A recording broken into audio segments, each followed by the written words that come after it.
Chapitre 1. La fête à Rose Hill. Les rosiers avaient la fleurito cette année-là, et les haies bordant les chemins menant à Rose Hill étaient ouvertes de fleurs roses et blanches.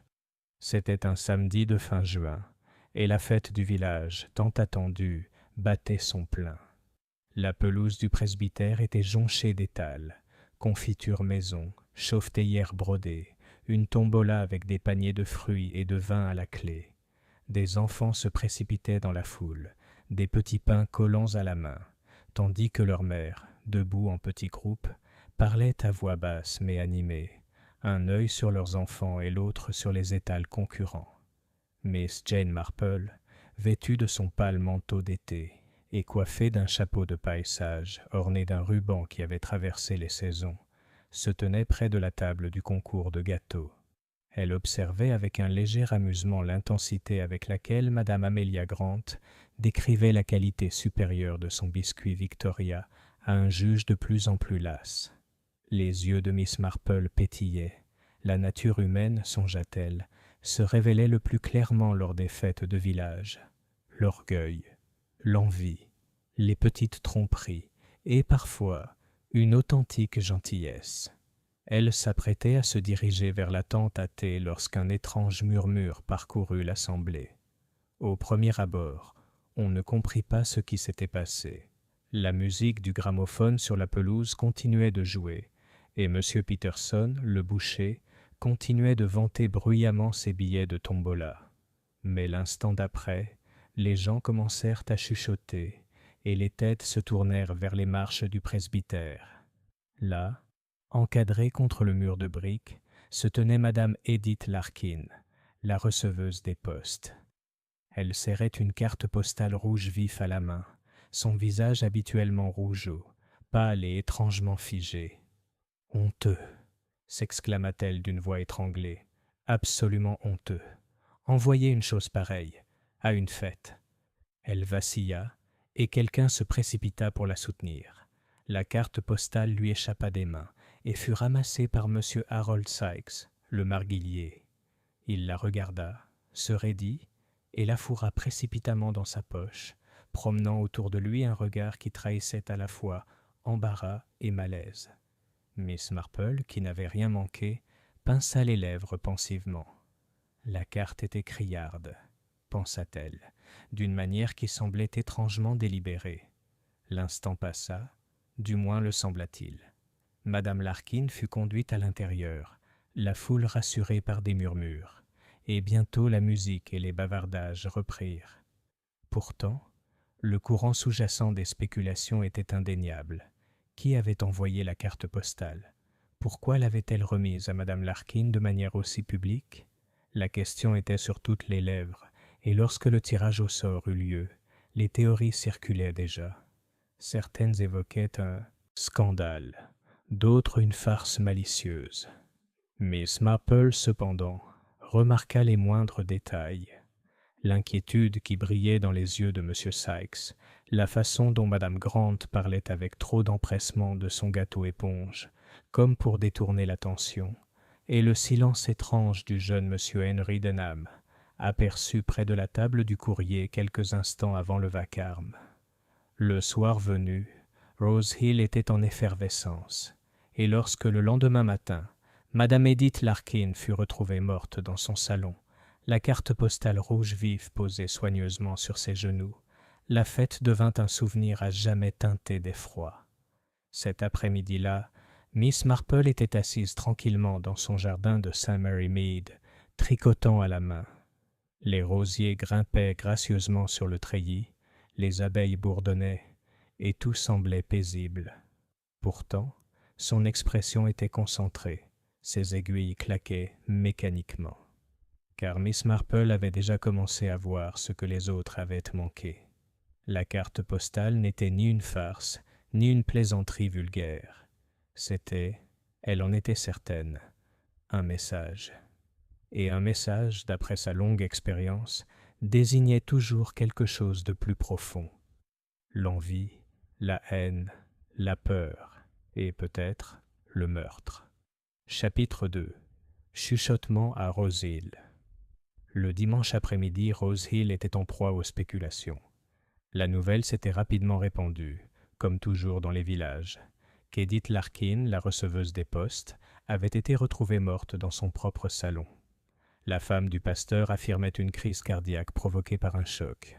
Madame Amelia Grant, d'un air solennel et important, affirmait qu'Edith avait été empoisonnée, tandis que la jeune Mary Cottle, qui travaillait à temps partiel à la poste, murmurait à sa mère avoir vu Madame Larkin se disputer avec un homme quelques jours auparavant. Au salon de thé Rose Hill, où les fenêtres aux rideaux de dentelle offraient une vue discrète sur la rue principale, de petits groupes de villageois se penchaient autour de tasses de thé fumant. La carte postale cramoisie, déjà surnommée la carte du scandale, était la pièce maîtresse de chaque conversation. « J'ai entendu dire, dit Madame Grant d'une voix étouffée mais catégorique, qu'il contenait les accusations les plus terribles, innommables en fait. On ne sait pas vraiment où le monde va nous mener. Je suppose que ce n'était qu'une plaisanterie grossière, répondit M. Peterson, le boucher, présent au moment de la chute de la carte. Un jeune homme qui essayait de faire des bêtises. Edith était une femme forte. Elle ne se laisserait pas perturber par une bêtise. Forte ? Renifla Madame Grant.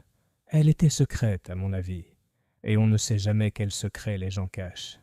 Miss Marple, assise tranquillement dans un coin avec sa tasse de thé et un petit pain au raisin, semblait absorbée par son sac à tricoter.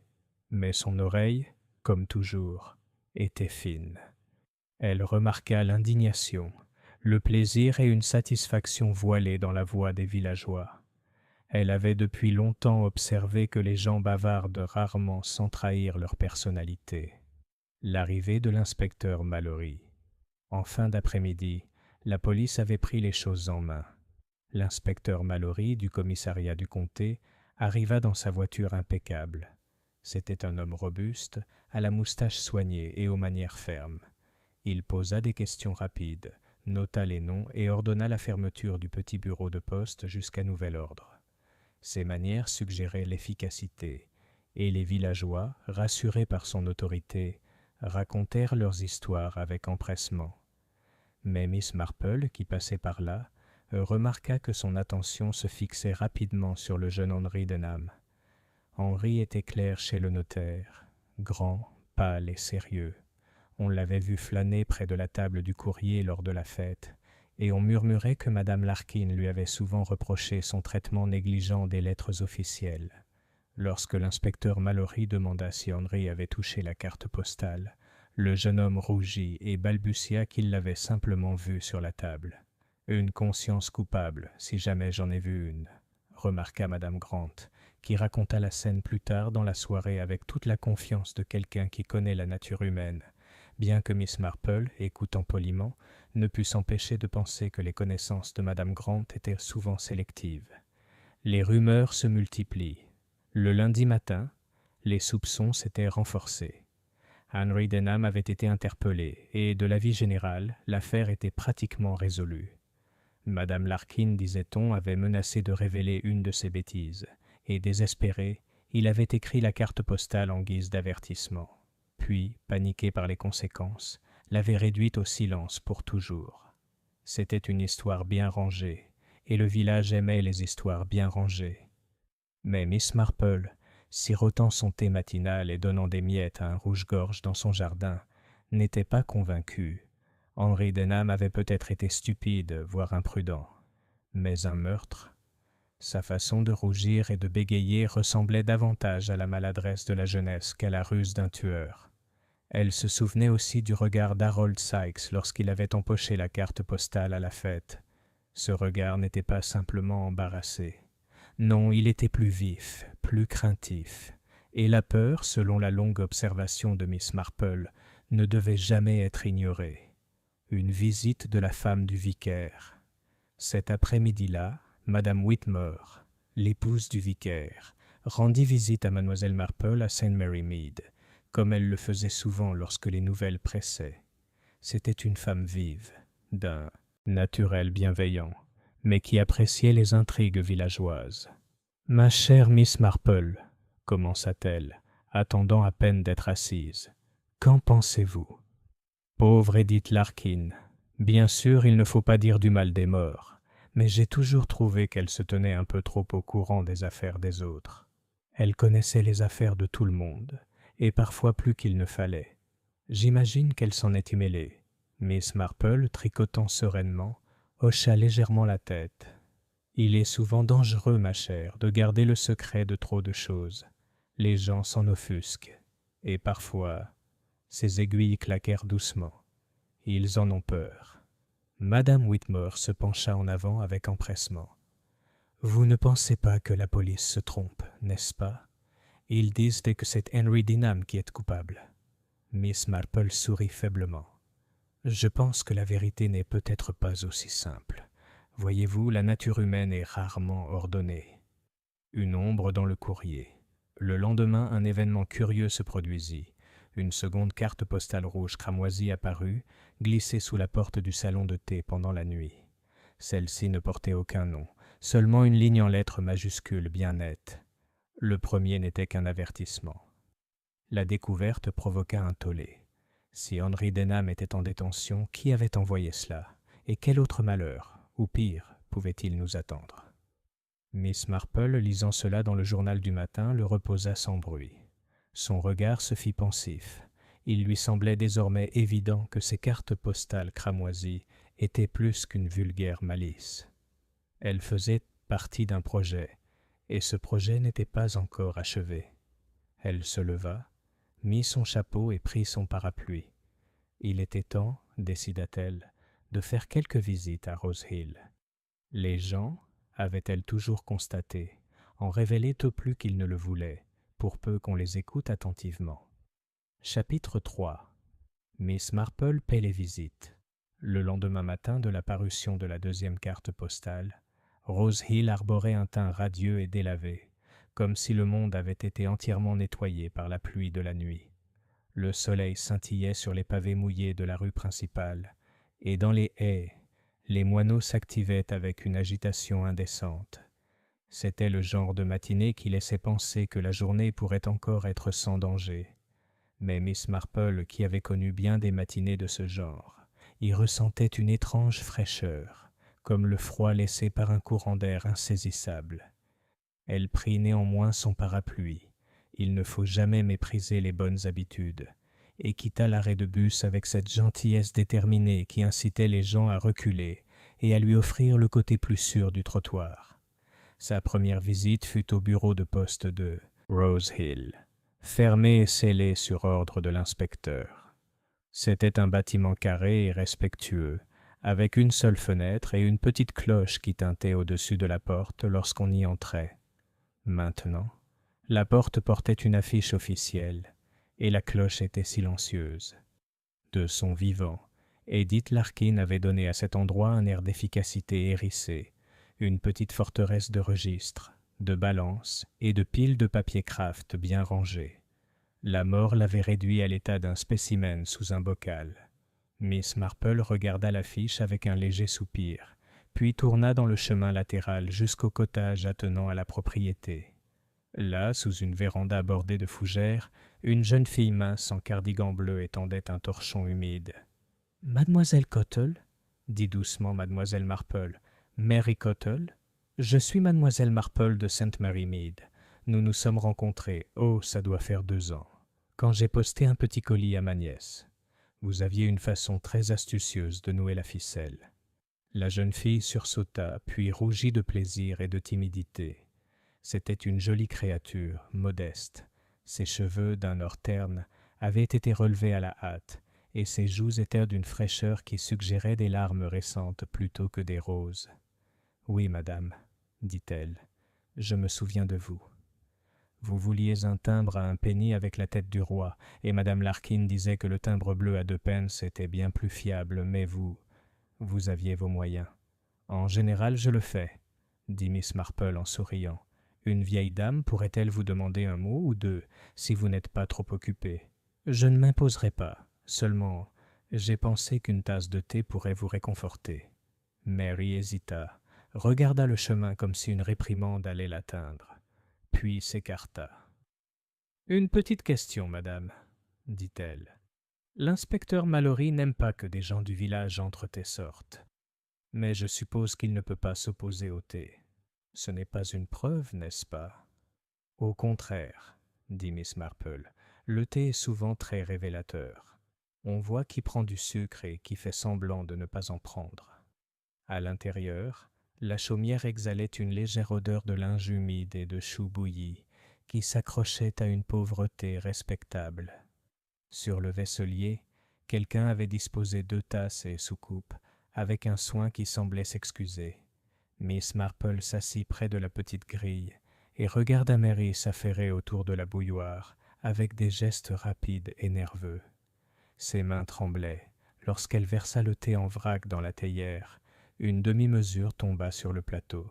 « Je suis désolée, » dit Mary en balayant les feuilles. « Ça a été... Bon, c'est un peu dur à dire, mais je suis bouleversée, madame. Elle était très stricte, madame Larkin, mais... Elle m'a laissé ma chance. » « Elle était stricte, » approuva Miss Marple, « mais il existe différentes formes de rigueur. Je me demande si sa rigueur était protectrice. Pour le bureau, le règlement et les fonds publics, ou personnels, pour maintenir les gens à leur place. » Mary laissa échapper un petit hoquet devant cette franchise, puis expira. « Les deux, je crois, » dit-elle. Elle aimait que les choses soient faites avec exactitude, et elle aimait savoir exactement ce que faisaient les gens. Elle tenait un carnet de toutes les irrégularités. Vous savez, des gens qui postèrent des colis plus lourds que ce qu'ils avaient déclaré, ou qui envoyaient des lettres sous 2 noms, ou qui achetèrent des mandats postaux avec de l'argent qui sentait l'alcool. Elle jeta un regard inquiet à Miss Marple. « Je ne devrais pas dire ça. »« Je ne dis pas ça pour être méchante. »« Non, » dit Miss Marple. « Vous le dites parce que c'est vrai, et la vérité est un devoir après la mort de quelqu'un. » Les doigts de Mary, qui avaient de caresser le torchon, s'arrêtèrent. « Alors, je devrais peut-être vous parler de la carte postale à la fête. Je n'ai pas vu qui la lui avait donnée. C'est ce que j'ai dit à l'inspecteur, et c'est vrai. J'étais allé chercher la tirelire dans l'arrière-salle du presbytère, et à mon retour, Madame Larkin était toute raide, la carte à la main, et son visage était tout autre, dur d'une certaine manière, comme si elle avait reçu une gifle. Et M. Six l'a ramassée, et... Oui, il l'a mis dans sa poche, dit Miss Marple. Curieux endroit pour ranger un objet, quand on peut le donner au curé ou à la police. Il a dit que c'était pour l'aménager, murmura Mary. Mais plus tard, au salon de thé, je l'ai entendu demander à M. Denham s'il avait parlé de ces bêtises. M. Denham est devenu blême et a répondu qu'il ne le ferait jamais. Jamais. Et puis... Elle déglutit. Puis Madame Larkin m'a dit que je ne serais peut-être pas nécessaire lundi. Elle a dit qu'elle se débrouillerait avec M. Sykes pour les devoirs. Je ne sais pas pourquoi. Je n'ai rien fait de mal. Non, dit doucement Miss Marple. Non, ma chère, vous ne l'avez pas fait. Elle sirota son thé et contempla l'étroite bande de jardin où les soucis bravaient le matin. Dites-moi, dit-elle, cette carte cramoisie, Madame Larkin a-t-elle déjà reçu quelque chose de semblable? Une couleur vulgaire et un message qui n'était pas destiné à être écrit dans une lettre? Mary secoua lentement la tête, songeuse. Pas comme ça. Mais il y a une lettre il y a 2 semaines. Du papier épais et un timbre étranger. Elle ne l'a pas mise dans le bac de tri public, elle l'a glissée dans son sac à main. Je l'ai vue par hasard. Elle avait un coin déchiré, et il y avait le début du mot « Herc », comme Hercule, mais pas tout à fait. Ça m'a fait penser à un livre de contes. « Herc », dit doucement Miss Marple, et un léger sourire effleura ses lèvres avant de disparaître. Et a-t-elle semblé agitée après? Elle était plus calme, et méticuleuse avec le courrier étranger. Elle a dit à M. Sykes qu'il devait verrouiller le sac postal à 4 heures pile.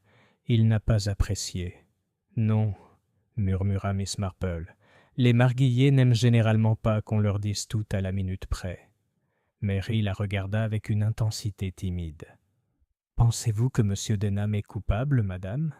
Il a l'air effrayé, mais bon, peut-être que les meurtriers ont l'air effrayés. »« Oh, les meurtriers ont l'air de ce qui leur va, » dit Miss Marple d'un ton doux.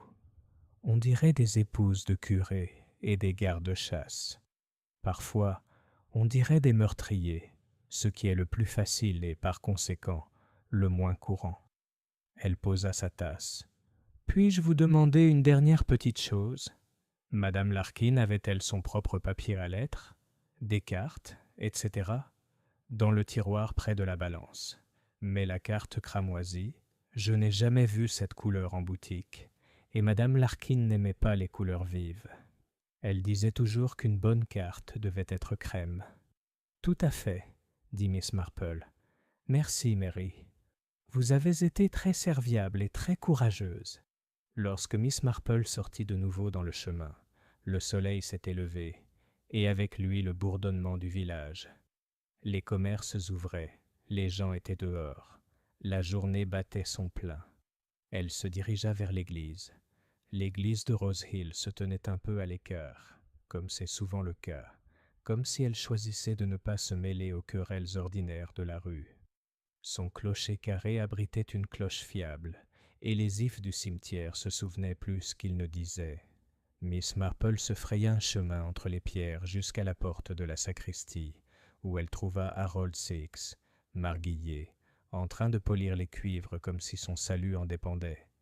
C'était un homme compact, à l'oreille fine pour les ragots, et dont les cheveux légèrement brillants luisaient faiblement dans la lumière. « Mademoiselle Marple ?» dit-il avec une joie teintée de prudence. « Qu'est-ce qui vous amène dans notre petite paroisse? Quelque chose pour l'Union des mères? Ou un peu de vérité, monsieur Sykes, dit mademoiselle Marple d'un ton aimable. Vous êtes si doué pour maintenir l'ordre. Je pensais que vous aviez peut-être remarqué quelques petits détails samedi que d'autres ont oubliés. S'il avait été un chat, ses oreilles se seraient dressées. En fait, il se pencha pour paraître à la fois serviable et désintéressé. « On essaie d'être utile, » dit-il. « Triste affaire avec la pauvre madame Larkin. Bien sûr, j'apporte toute l'aide possible à la police. »« J'en suis sûr, » dit Miss Marple. « Je me demandais simplement si vous aviez remarqué la qualité de cette carte postale que vous avez eu la gentillesse de prendre. Même de loin, elle m'a semblé étrange. Un certain brillant, comme du vernis. » Monsieur Sykes frotta le chandelier avec une vigueur excessive. « Vulgaire, » dit-il sèchement. « Il a l'air étranger. » Je l'ai immédiatement remis à l'inspecteur Mallory. « Tout de suite, » répéta Miss Marple d'un ton léger. « Mais ne l'as-tu pas d'abord mis dans ta poche ?» Il rougit. « Seulement parce que... » Eh bien, parce que Madame Larkin risquait de s'évanouir, et qu'on ne voulait pas que ces dames voient des accusations obscènes s'étaler sur la fête. J'ai agi avec délicatesse. » Miss Marple inclina la tête. « La délicatesse est une vertu. Et quelle était l'accusation, monsieur Sykes ?» Il posa le torchon. « Je ne répète pas les saletés. »« Non, » dit Miss Marple. « Mais la saleté, hélas, se répète. Et puis, il y a une tâche. Il faut frotter sans tarder. » Elle le considéra avec une gravité amicale. « Vous avez été un ami de Madame Larkin, je crois, au sens où les fonctionnaires sont des amis, comptant, mesurant, insistant sur l'horloge. Elle souhaitait que vous vous occupiez de la comptabilité, m'a dit Mary. » Ses yeux clignèrent. « Mary est une bonne fille, mais il ne faut pas l'écouter en toute chose. Madame Larkin m'a dit, tout à fait par hasard, qu'elle devrait revoir les livres. Quelques irrégularités. Rien de grave. »« Ah, » dit Miss Marple, « le genre d'irrégularités qui ne sont jamais graves avant d'en être devenues graves. » Il se raidit légèrement. « J'ai ma propre affaire à gérer, Miss Marple. Les comptes de l'Église sont exemplaires. Quant à la poste, Madame Larkin en faisait parfois des montagnes. Elle avait un don pour ça. »« Et pourtant, » dit Miss Marple, « elle avait aussi un penchant pour la propreté, pour la vérité à son avis. Elle prendrait peut-être des notes. Une petite liste. » Monsieur Sykes sourit ironiquement. « Si elle a une liste, la police la trouvera.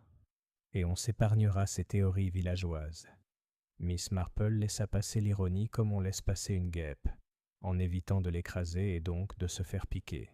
« Vous me pardonnerez, monsieur Sykes, dit-elle, si je dis une chose franchement.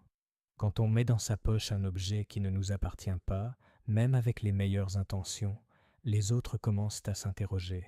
Vous voyez ? Elle lui adressa son petit sourire courtois. Et l'étonnement est une culture très dangereuse. Elle le laissa fulminer délicatement au milieu de ses cuivres et se dirigea vers le portail du cimetière. Là, elle s'arrêta, regardant non pas l'église, mais la ruelle au-delà, où l'enseigne du salon de thé oscillait doucement. La deuxième carte postale avait dû être glissée sous cette porte avec intention. Pourquoi là? Pourquoi la nuit? Pourquoi en lettres capitales alors? Que la première avait été, elle en était certaine, d'une autre main. Il y a des motifs dans les motifs, pensa Miss Marple, exactement comme ces horribles papiers peints modernes. On regarde et on ne voit que des volutes. Puis, au bout d'un moment, un crâne ou un visage apparaît. Sa visite suivante fut chez Madame Amelia Grant. Il y a des personnes que l'on ne visite que si l'on a l'énergie d'un saint et la ruse d'un renard, et Madame Grant était de celles-là. Son salon avait la gaieté pesante des pièces, où rien n'est jamais déplacé, car rien n'y est jamais autorisé. Elle reçut Miss Marple avec une gentillesse admirable, et un plateau de sandwich aux angles droits. « Ma chère Miss Marple, s'écria-t-elle, c'est vraiment gentil de votre part de venir me voir. J'ai dit à M. Grant ce matin même, il siège au conseil municipal, vous savez, que si quelqu'un pouvait régler cette affaire, ce serait vous. Vous avez une tête d'acier. Maintenant, comment puis-je vous aider? » « Seulement en me racontant ce que vous avez vu, » dit Miss Marple. « Non pas vos conclusions, chère Madame Grant. Les conclusions viennent plus tard et trahissent souvent leur père. Mais ce que vous avez vu. » Madame Grant haussa les sourcils et croisa les mains. « J'ai vu, » dit-elle avec insistance, Madame Larkin recevoir une carte postale rouge, écarlate devrais-je dire, de quelqu'un sur les marches du presbytère. Je n'ai pas vu la personne. Il y avait une foule au mât de guirlandes. Elle fixa la carte, sa bouche se serra, et M. Six la lui prit. Je suis convaincu qu'il la protégeait d'une indécence. « C'est très bien de sa part, » murmura Miss Marple. « Et plus tard, poursuivit Madame Grant avec délectation, j'ai vu le jeune Denham près des paniers de tombola, s'adressant à M. Sykes d'un air des plus rebelles. Il est, je le crains, de ceux qui pensent que les règles sont pour les autres. Il doit de l'argent à la femme de son employeur pour un vélo, m'a-t-on dit. En effet. Et avez-vous vu Madame Larkin parler à quelqu'un d'autre ce jour-là? Discrètement, peut-être. Madame Grant hésita, puis sourit, triomphante, à son propre souvenir. Oui. Elle a parlé à Madame Pritchard. Vous ne la connaissez pas, elle est une nouvelle, qui loue le petit cottage près de la gare. Elles étaient dans un coin près du seringa, et la voix de Madame Larkin était très sévère. Celle de Madame Pritchard était, eh bien, avec un accent étranger. J'avoue que je n'approuvais pas ça. Les étrangers, ajouta-t-elle avec la généreuse tolérance de ceux qui ne voyagent pas, sont mieux chez eux. Étrangers? Demanda Miss Marple sur le ton de quelqu'un qui répète un bulletin météo. Italien peut-être? Ou belge? Madame Grant fronça les sourcils devant une telle précision. Je ne saurais le dire avec certitude, répondit-elle, mais j'ai distinctement entendu. Vous ne devez pas utiliser la poste pour cela. C'était la voix de Madame Larkin, et Madame Pritchard a dit quelque chose comme « Je suis discrète, madame ». Madame Grant parut satisfaite, plutôt théâtrale. « Tout à fait, » dit Miss Marple, même si ce qu'elle ressentait comme un intérêt s'était avivé. « Et Madame Pritchard est allée à Rose Hill. »« 2 mois, » dit Madame Grant. « Elle reste discrète et reçoit des colis. Beaucoup de colis. Je ne veux pas manquer de charité, mais je ne peux pas être aveugle. Ce n'est pas normal de recevoir des colis les lundis et jeudis sans faute. » Miss Marple ne resta que le temps que la politesse exigeait. Elle demanda des nouvelles du biscuit Victoria, accepta une brève allocution sur le sucre à la confiture, puis s'échappa dans l'air libre. En descendant le sentier, elle croisa l'inspecteur Mallory qui approchait d'un pas vif. « Mademoiselle Marple, » dit-il en tirant sur son chapeau, « j'espère que vous n'interrogez pas mes témoins. »« Je n'ai aucune autorité pour interroger qui que ce soit, » dit Miss Marple d'un ton doux. « Je m'enquire seulement de la santé des gens. » C'est surprenant ce qui ressort. Il la regarda avec un respect exaspéré. « On en a assez, » dit-il. La deuxième carte postale a été imprimée sur du papier bon marché distribué en lot à divers magasins de bord de mer. Il pourrait s'agir de n'importe laquelle parmi une centaine. En lettres capitales, aucune main à retrouver. Quant à la première, je ne l'ai pas encore retrouvée. Les yeux de Miss Marple se posèrent sur son visage. « Oh » dit-elle. « Mais Monsieur Sikes vous l'a donné tout de suite. »« Non » répondit l'inspecteur Mallory en fronçant les sourcils. « Il dit que oui, et je le supposais, mais je ne l'ai pas. Il doit se tromper. Il l'a peut-être donné au vicaire. Je vais vérifier. » Il serra les lèvres. « Nous retenons Denham. Il a écrit une ligne dans un registre le mois dernier à l'encre rouge, une certaine affectation. Voilà votre couleur. Lui et Madame Larkin se sont disputés à ce sujet. Motivation et humeur. Ça suffit pour l'instant. » Miss Marple hocha la tête comme on hoche la tête face à un temps qu'on ne peut pas changer. « Oui, » dit-elle doucement. « C'est toujours suffisant pour l'instant. » Il lui lança un regard perçant, puis se dirigea vers la porte de Madame Grant. Mademoiselle Marple, descendant la porte, se tourna vers la route de la gare. S'il existait une Madame Pritchard au ton étranger et à l'habitude de recevoir des colis, Mademoiselle Marple trouvait que la vie s'améliorait invariablement lorsqu'on la rencontrait plus tôt. Le cottage près de la gare se dressait derrière une clôture basse. Miss Marple entra par le guichet et frappa à la porte avec son parapluie. Au bout d'un moment, elle s'ouvrit sur une femme d'environ 35 ans, impeccable comme un sous-neuf, mais avec l'agréable désordre d'un regard chaleureux et d'un châle légèrement glissé. Elle aurait pu être très jolie ou très simple. À présent, elle était tout autre, anxieuse. « Oui » dit-elle. « Puis-je vous aider ?»« Je l'espère bien, » dit Miss Marple. « Je suis Jane Marple. Je rends visite à de nouveaux voisins dès que possible, même si je ne suis pas vraiment une voisine. Je me demandais si vous pouviez m'accorder un instant, une simple question, et je disparaîtrais comme un fantôme sans importance. » La femme regarda derrière elle comme pour calculer si un secret pourrait être caché à temps, puis s'écarta. Le cottage était nu, quoique propre. Sur la table se trouvait du papier kraft, de la ficelle et un journal étranger plié. L'air était imprégné d'un léger parfum exotique. Ou peut-être n'était-ce que le spectre des pensées de Miss Marple. « Je suis Madame Pritchard, » dit la femme. Le nom ne lui allait pas, comme c'est rarement le cas avec les noms empruntés. « Quelle est votre question ?»« Juste ceci, » dit Miss Marple avec un sourire niais et vieillot. « Pensez-vous que le cramoisi soit théâtral ou vulgaire? J'essaie de déterminer s'il convient aux cartes de Noël. » Pourpre. Le regard de la femme changea, non pas de peur, mais de souvenir. Ça dépend du papier. Le pourpre anglais peut être trop criard. En belge, à l'étranger, on trouve un ton plus profond, comme le vin. « Ah !» dit Miss Marple, sentant le petit clic précis de quelque chose se mettant en place. « Comme du vin. » Il y eut un silence pendant lequel les deux femmes se jaugèrent. Madame Pritchard s'avança la première. « Je dirais, murmura-t-elle, qu'utiliser la poste pour des affaires privées est imprudent. Madame Larkin me l'a dit. Elle n'était pas gentille, mais elle avait raison. »« Vous êtes discret, je pense, » dit Miss Marple. « Je le suis. » Le sourire de Madame Pritchard fut bref et dénué de plaisir. « Mon mari est à Londres pour le travail. Je réalise des travaux d'aiguille pour des dames qui ne souhaitent pas que l'on sache que leurs ourlets sont raccommodés. Ce n'est pas un crime. »« Aucun, » acquiesça Miss Marple, « mais il y a du crime dans le coin, et ça projette des ombres. Avez-vous vu Madame Larkin samedi ? » ?»« Oui, » répondit Madame Pritchard. « Elle m'a dit que mon colis devait attendre car le sac était sur le point de se fermer. J'ai dit que je reviendrais. Elle n'aimait pas mon accent. Les gens n'aiment souvent pas ce qui leur rappelle des endroits qu'ils n'ont jamais visités, » dit doucement Miss Marple. « Une dernière chose. Si une carte postale d'une couleur choquante était glissée sous votre porte la nuit, que feriez-vous ? » ?»« Brûlez-le, » dit simplement Madame Pritchard. « Il y a des messages qu'on ne garde pas. » Miss Marple se leva.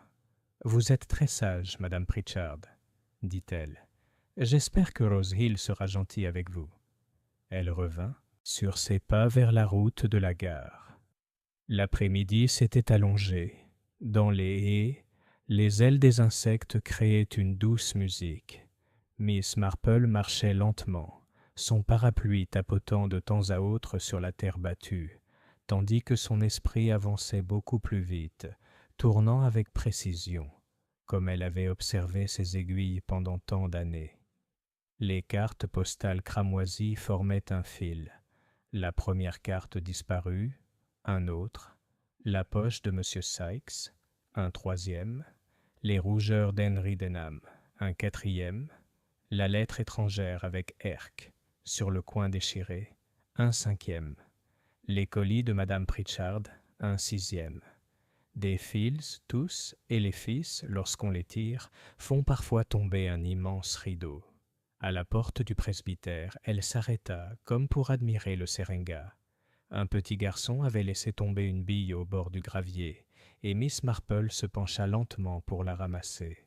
Elle était rouge, pas cramoisie, mais d'un rouge joyeux ordinaire, et fraîche dans sa paume. Elle la tendit à l'enfant avec un sourire, et ce faisant, elle remarqua une trace sur le poteau blanc du portail, faible, mais bien là. Une empreinte de pouce, ou le spectre d'une empreinte, d'une couleur qui, à son œil averti, désignait autre chose que de la boue. Elle leva les yeux vers le mât de la guirlande. Une éraflure dans la corde, un frottement qui aurait pu accrocher une main négligente. Une main tachée d'encre, peut-être. Elle resta immobile, presque invisible dans sa petite taille et sa robe grise, écoutant la douce musique de l'après-midi. Puis elle franchit le portail et frappa à la porte du presbytère. Madame Whitmore elle-même répondit, tremblante. « Ma chère Miss Marple, entrez. Nous sommes dans une telle confusion. L'inspecteur est passé et reparti, et je ne sais plus où j'ai mis la clé du buffet. » Les gens remettent toujours leurs clés exactement là où ils les avaient laissées la dernière fois, dit Miss Marple en se laissant faire, et puis ils oublient. Laissez-moi vous préparer une tasse de thé. Tandis qu'elle s'occupait de cela dans la cuisine accueillante, elle demanda, comme on le fait quand le thé infuse, où l'argent de la fête avait été compté, où étaient rangés les livres de réserve de la tombola, et si quelqu'un avait emprunté un stylo. Madame Whitmore répondit joyeusement. Monsieur Sykes avait son propre stylo, un engin horrible qui maculait, et Henry Denham l'a emprunté parce qu'il n'en avait plus. Il y a eu un tel scandale à cause d'une tache sur la feuille de pointage. Le vicaire a dit que ce n'était que de l'encre, mais Monsieur Sykes était très en colère. « Vraiment ?» demanda Miss Marple en remuant le pot. « Oh là là, l'encre d'un homme en colère peut voyager très loin. » Elle versa, elle apaisa, elle aida Madame Whitmore à retrouver la clé du buffet exactement là où elle devait être, derrière les sermons, du vicaire. Puis elle prit congé, petite et douce comme toujours, et rentra chez elle par le chemin où les ombres d'aubépine tachetaient le chemin, et où le monde, pour les plus innocents, semblait parfaitement en ordre. Dans le silence du bus, elle était assise, sagement, les mains gantées jointes. Ce qu'elle savait maintenant, c'était ceci. La première carte rouge n'avait pas été donnée à l'inspecteur Mallory. Alors où était-elle? On ment pour de multiples raisons. Pour dissimuler sa culpabilité, pour préserver ses petits domaines, pour éviter un scandale qui éclabousserait ses chaussures. Et parfois parce que le mensonge leur paraît plus harmonieux que la vérité. Monsieur Sykes avait glissé dans sa poche un objet qui n'était pas le sien. C'était désordonné. Il avait ensuite glissé dans sa bouche une histoire qui n'y avait pas sa place non plus. Désordonnée aussi. Tandis que les haies défilaient devant la fenêtre, le regard de Miss Marple s'illumina et se perdit dans le lointain. Le nom sur la lettre déchirée, Erck, lui avait éveillé l'esprit, car elle avait lu, dans une vie antérieure, l'histoire d'un certain gentleman belge qui avait une excellente opinion de ses méthodes. Mais les noms sont souvent des fausses pistes dans les villages anglais. Les méthodes, en revanche, ne le sont pas. Il faut observer la méthode, comment on prend une plume, comment on ferme un sac, comment on empoche une carte, comment on efface. Dans les méthodes, une âme se révèle.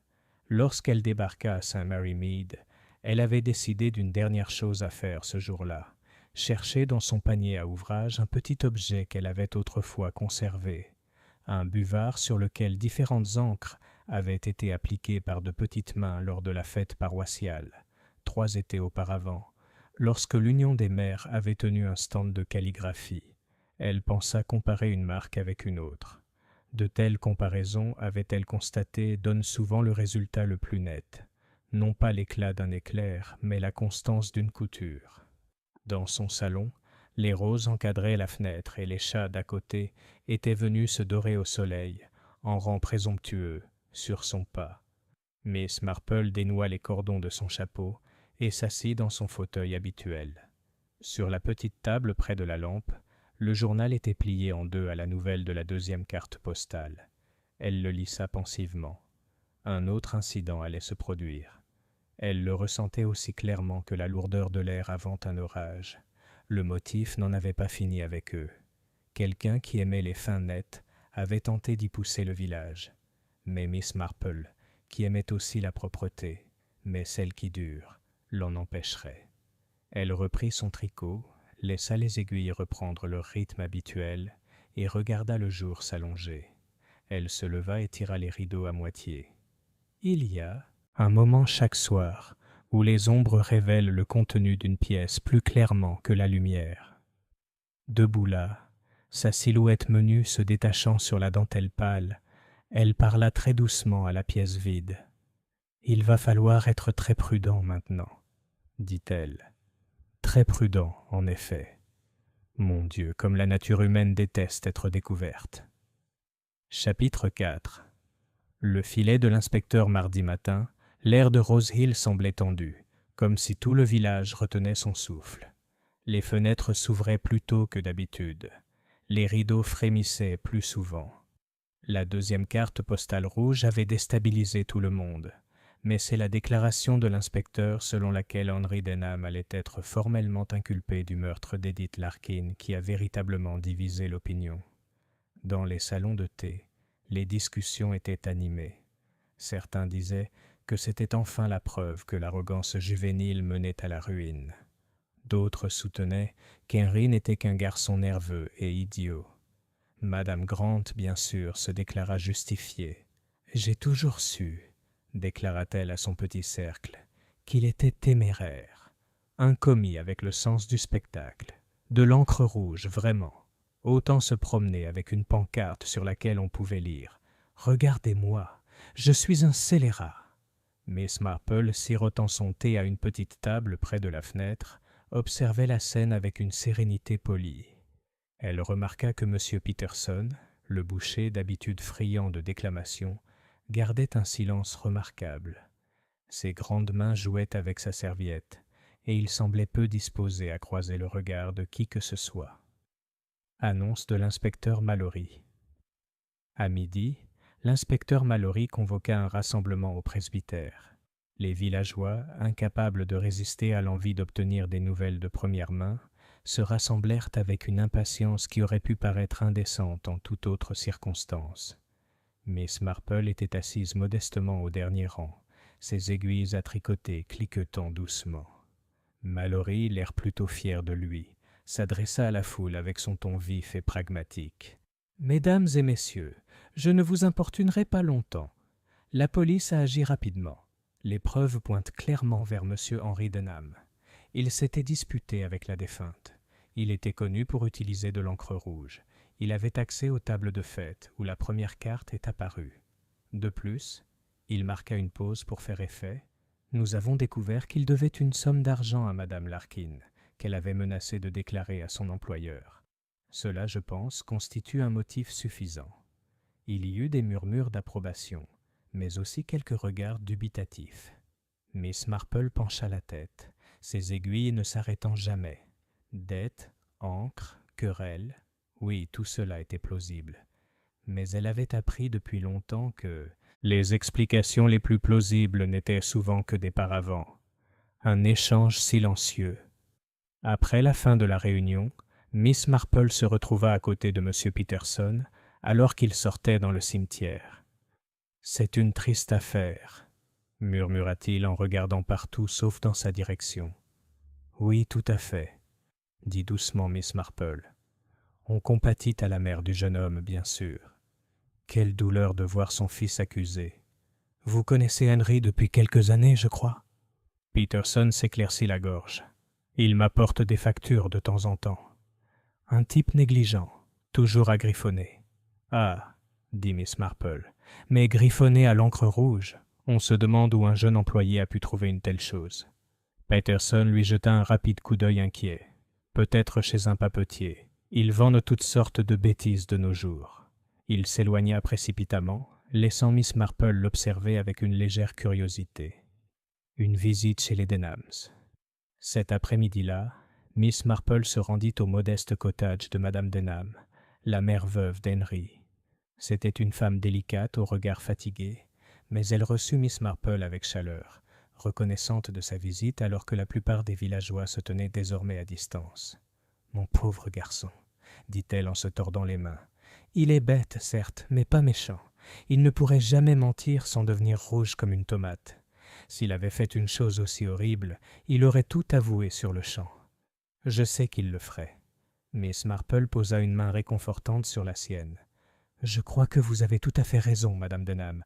Il n'est pas dans la nature d'Henry de commettre un acte aussi sombre.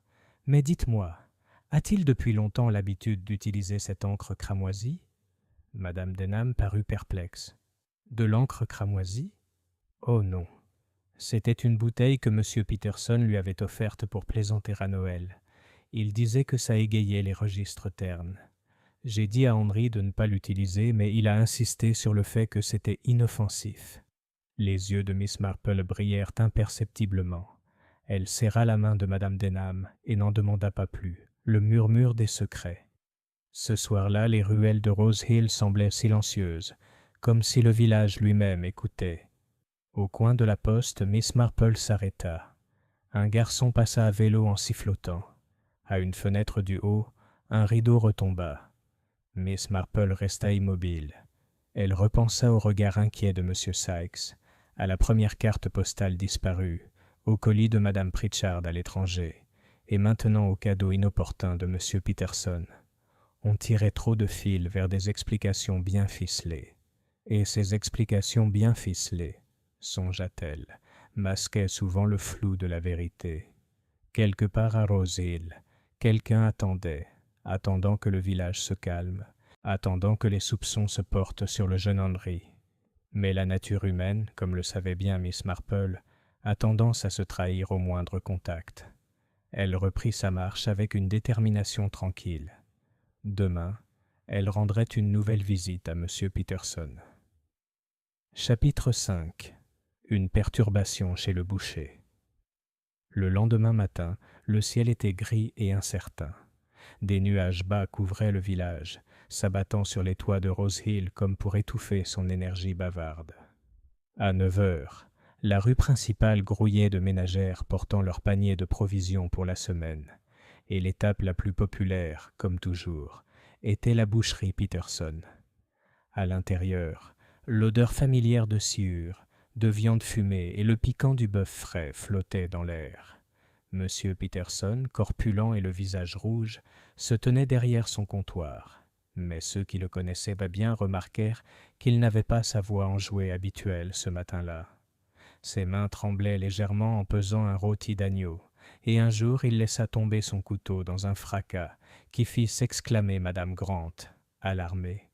Miss Marple, qui avait pris une modeste part de bacon, prit discrètement place au fond. Elle avait l'habitude de paraître discrète dans ce genre de situation, et pourtant de tout remarquer.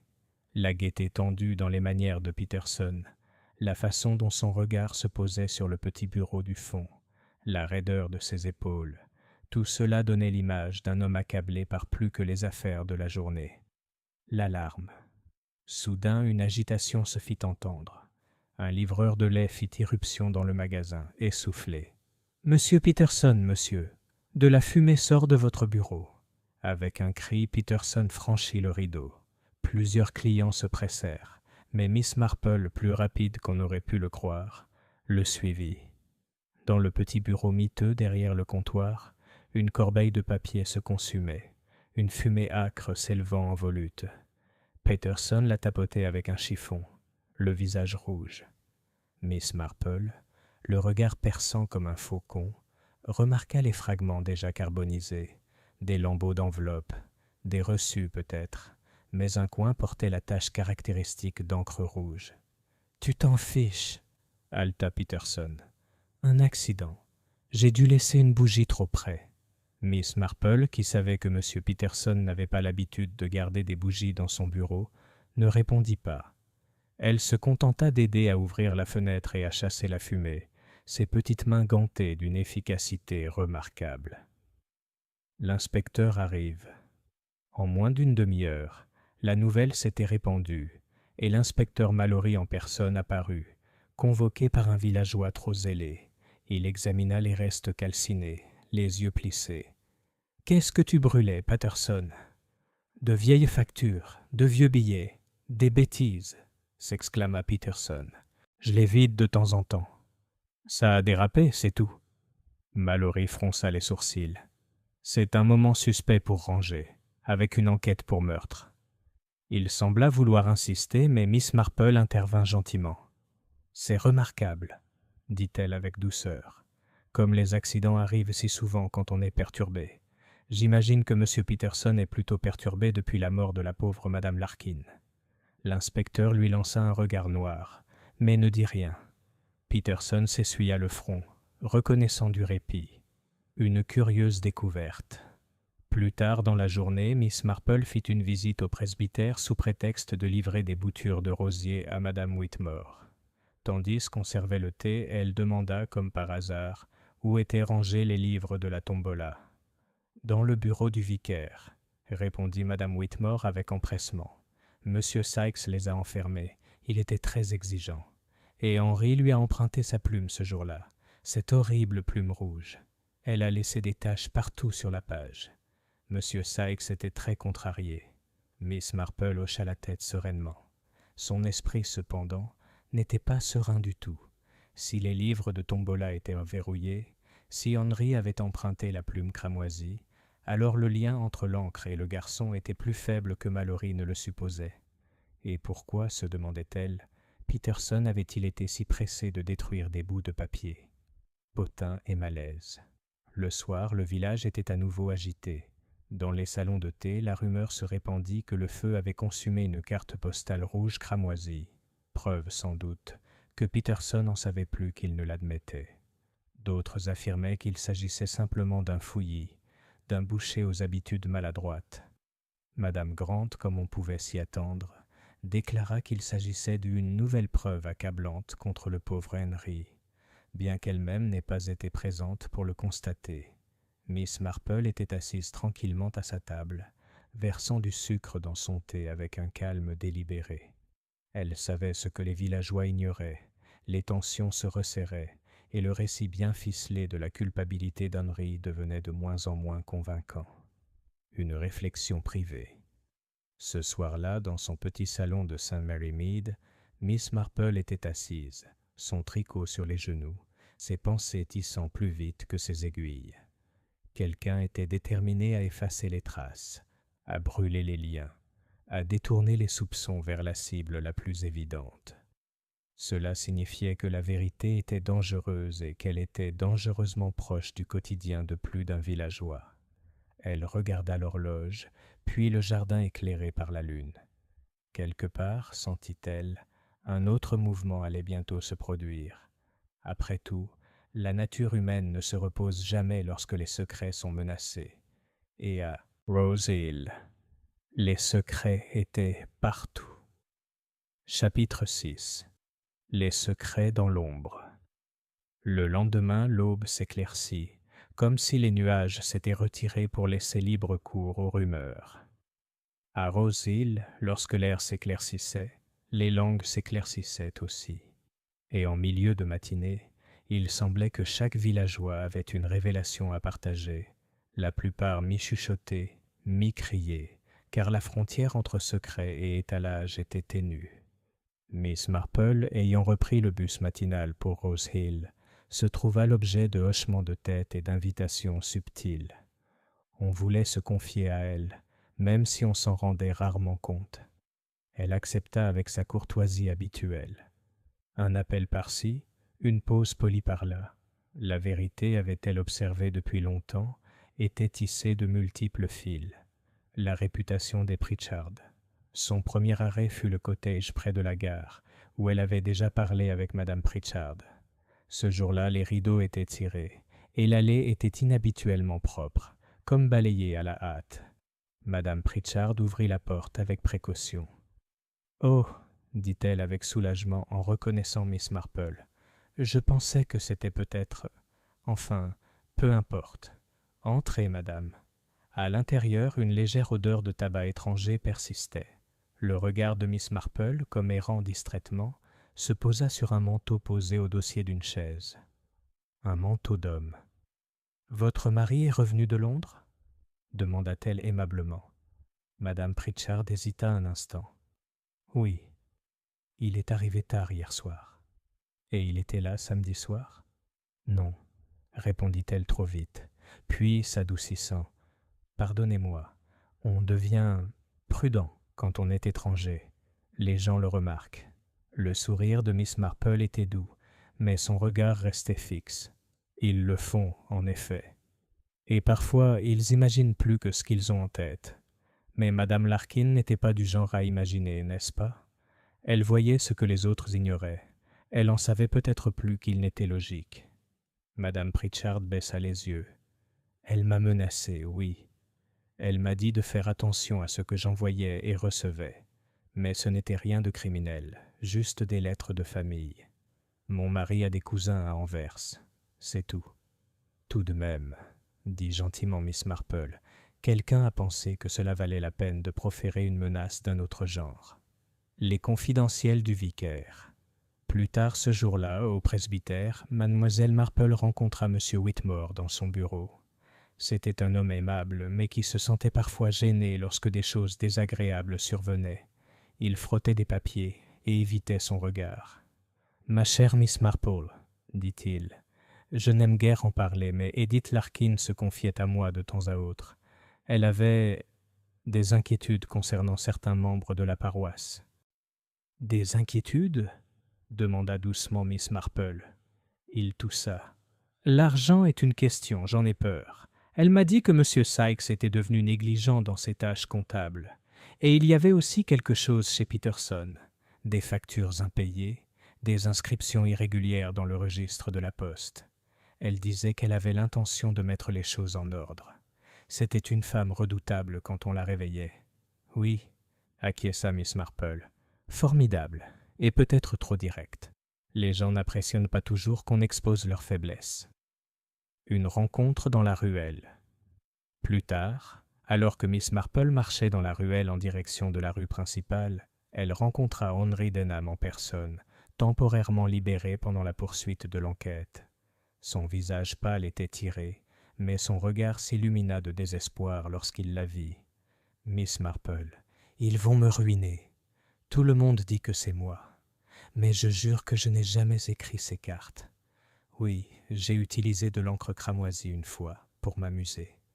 Mais jamais, jamais je ne ferai de mal à Madame Larkin. » Miss Marple posa une main apaisante sur son bras. « Je te crois, Henry. » La vérité finit toujours par éclater, même si cela demande parfois de la patience.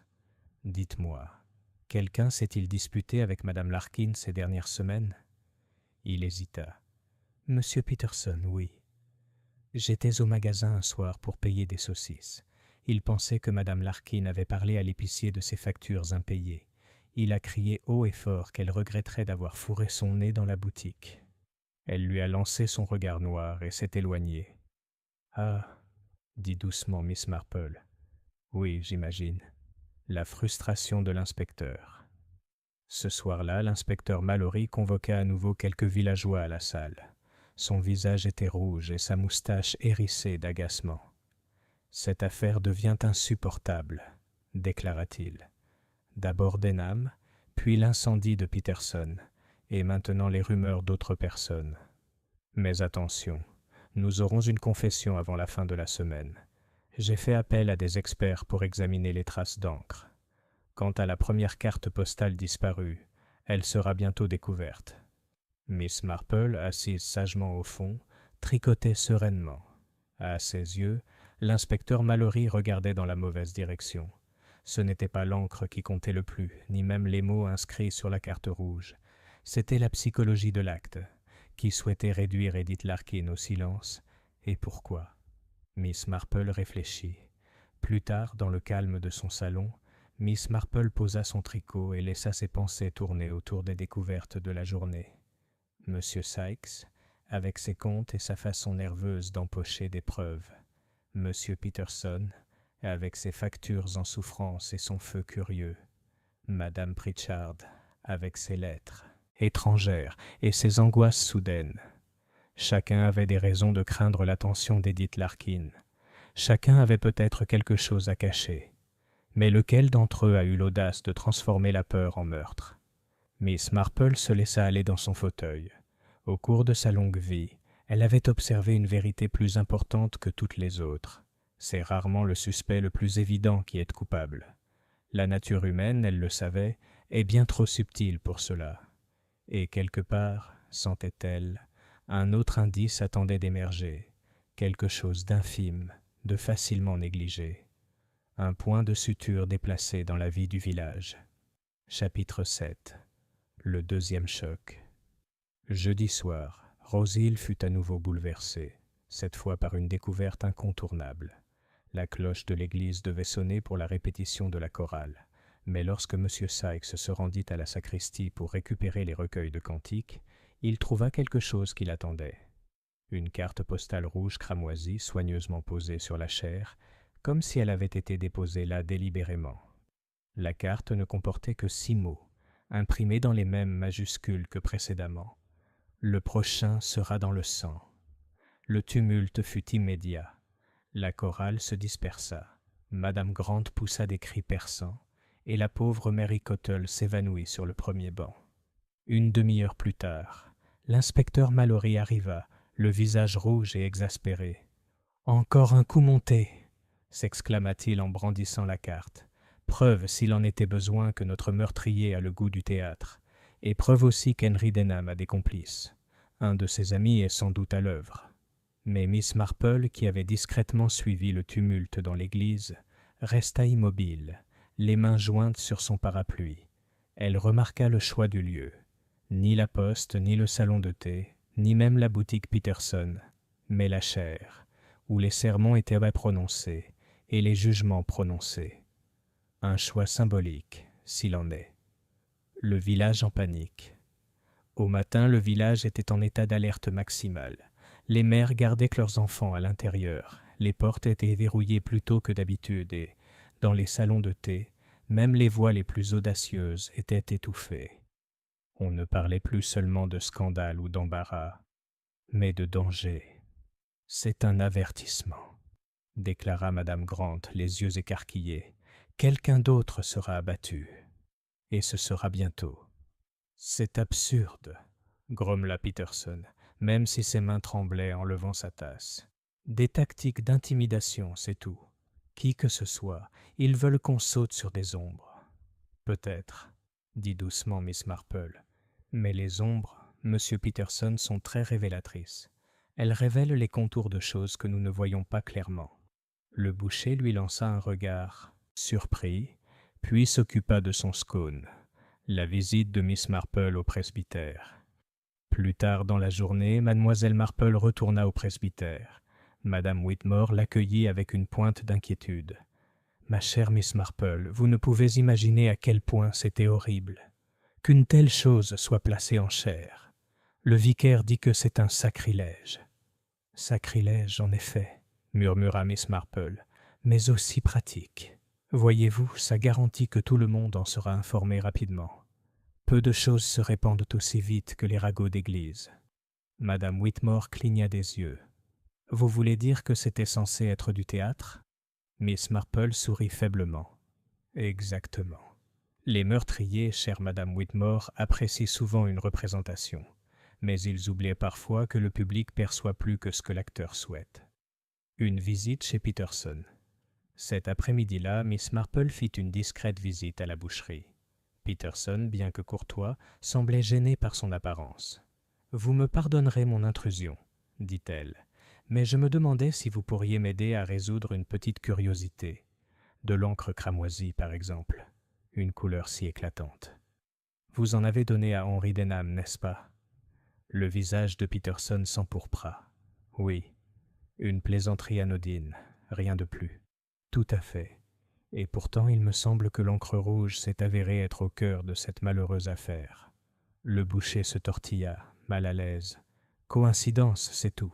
Le garçon s'est ridiculisé et maintenant il en paye le prix. » Miss Marple le regarda avec bienveillance. « Et vous, monsieur Peterson, en payez-vous le prix aussi ?» Ses yeux clignèrent. « Que veux-tu dire ? » Seulement que tu as semblé très perturbé ces derniers temps. Brûler des papiers, par exemple. Une conscience lourde rend les mains négligentes. Peterson fulmina, mais il refusa de soutenir son regard. Miss Marple le quitta alors, satisfaite d'avoir semé cette idée. La culpabilité, elle le savait, se trahissait souvent plus par le silence que par les mots.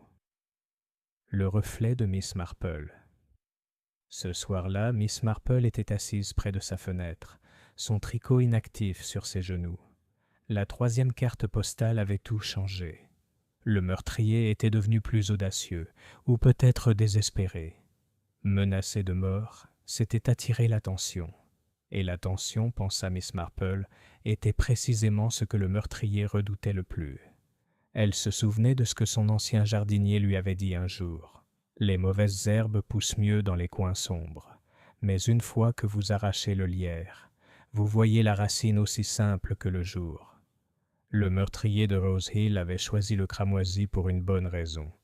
Ce n'était pas seulement une couleur, c'était une signature, une fioriture, un symbole. Et les symboles, Miss Marple le savait, pouvaient être de puissants indices, pour peu qu'on ait la patience de les remonter jusqu'à leur source. Chapitre 8. L'ombre du sang. L'avertissement de la chair restait gravé dans la mémoire de tous. Vendredi, Rose Hill n'était plus le même village qu'une semaine plus tôt. Le joyeux tintement des tasses de thé dans les salons de thé était assourdi. Les enfants jouaient sans enthousiasme dans les ruelles, sous le regard anxieux des mères aux portes des chaumières. Même les fleurs du jardin du presbytère semblaient s'incliner. Miss Marple, assise dans son élégant salon de St. Mary Mead, songea que la peur se répandait précisément comme le meurtrier l'avait prévu. La peur brouillait le jugement, détournait les soupçons et poussait les gens à se raccrocher aux explications les plus faciles. Et pourtant, pensa-t-elle, la peur déliait aussi les langues. Un villageois effrayé était bien moins discret qu'un villageois satisfait.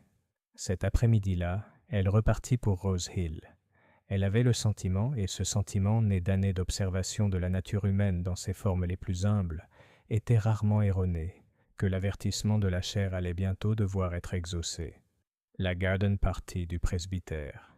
Le moment était peut-être mal choisi pour que le presbytère organise une petite garden party le vendredi soir, destinée à remonter le moral du village. Madame Whitmore insista pour qu'elle ne soit pas annulée. « Nous devons faire preuve de courage, » déclara-t-elle avec fermeté, « sinon nous succomberons au mal. » Alors, tandis que le soleil déclinait, les voisins se rassemblèrent sous les ifs du presbytère avec du thé et des galettes de graines. On entendit des rires, parfois forcés, et des conversations polies qui remontèrent rapidement aux cartes postales cramoisies. Miss Marple, dans son manteau d'été bleu pâle, était assise tranquillement dans un fauteuil en osier, son tricot sur les genoux, observant les visages tandis que d'autres contemplaient la pelouse. Elle remarqua comment M. Six rôdait près du buffet du vicaire, comme pour le surveiller, comment Peterson riait trop fort à une plaisanterie qu'il semblait à peine entendre, comment Madame Grant s'arrangeait pour se placer au centre de chaque petit groupe, parlant avec délectation des dangers qu'elle-même redoutait. Et puis vint la perturbation, un cri dans les buissons. La fête venait d'être relancée par une nouvelle tasse de thé lorsqu'un cri retentit, celui d'une femme, aiguë et effrayée. Les invités se tournèrent d'un même mouvement vers le bosquet à l'orée du jardin. Quelques instants plus tard, la jeune Mary Cottle sortit en titubant, pâle comme du papier, les yeux écarquillés de terreur. Elle tenait à la main une carte postale rouge cramoisie. « Il l'a poussée vers moi !» haleta-t-elle. « À travers la haie, une main est passée, je l'ai vue !» La carte vola au sol.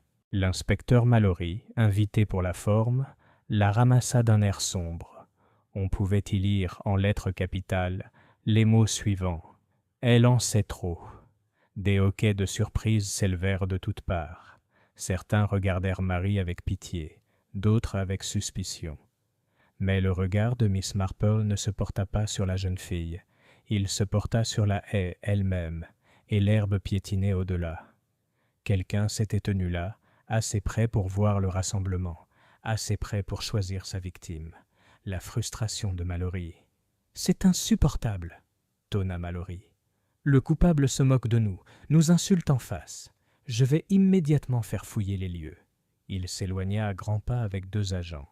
Mais le meurtrier, bien sûr, avait disparu depuis longtemps dans l'ombre.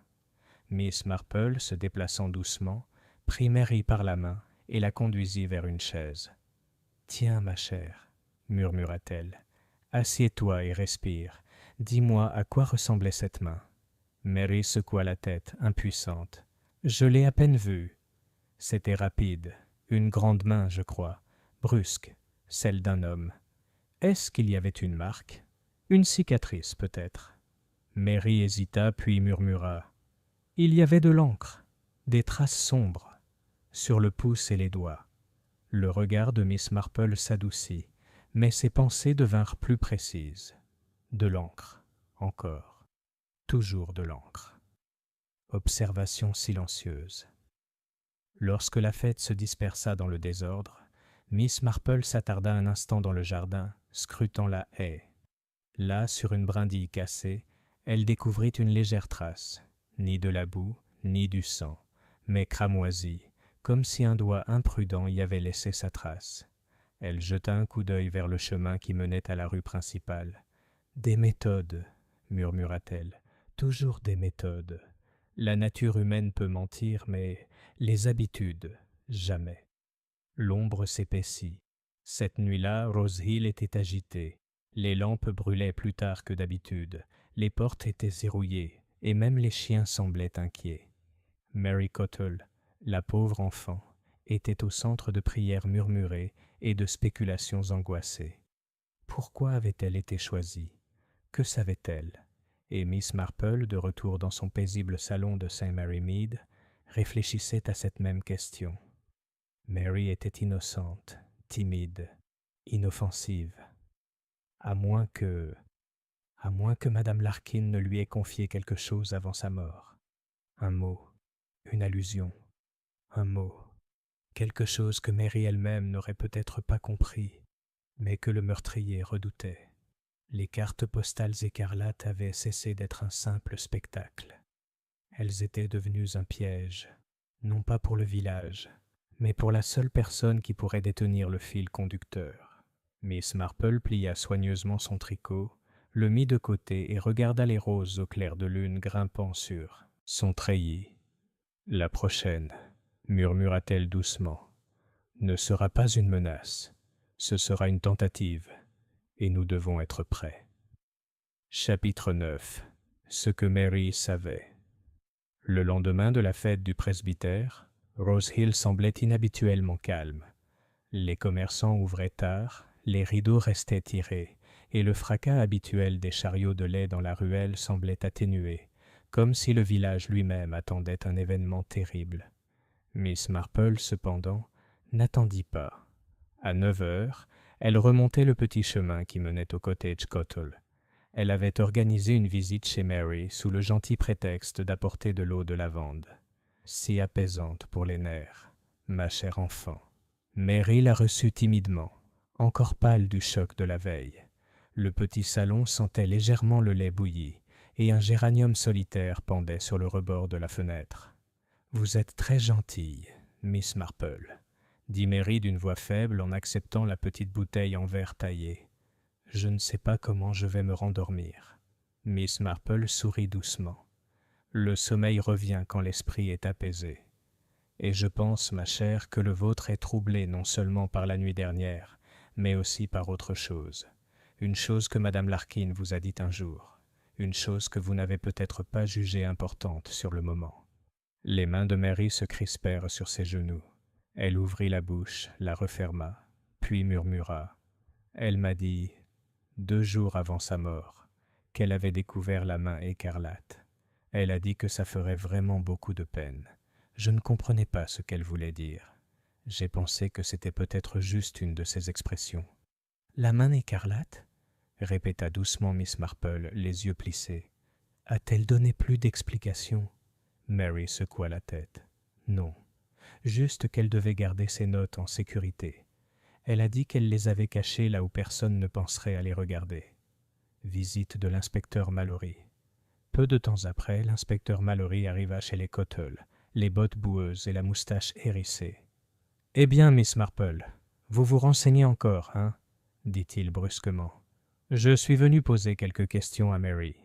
Cette histoire de carte postale est en train de devenir incontrôlable. » Miss Marple inclina la tête. « Soyez doux, inspecteur. » L'enfant a eu assez peur. Mallory renifla, puis se tourna vers Mary.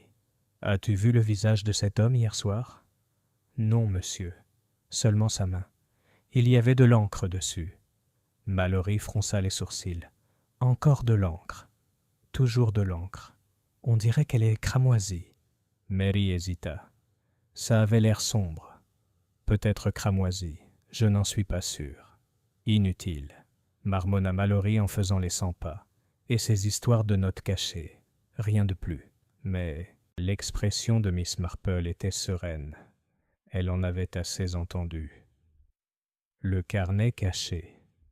Cet après-midi-là, tandis que Mallory poursuivait bruyamment ses investigations dans la rue principale, Miss Marple suivit un chemin plus calme.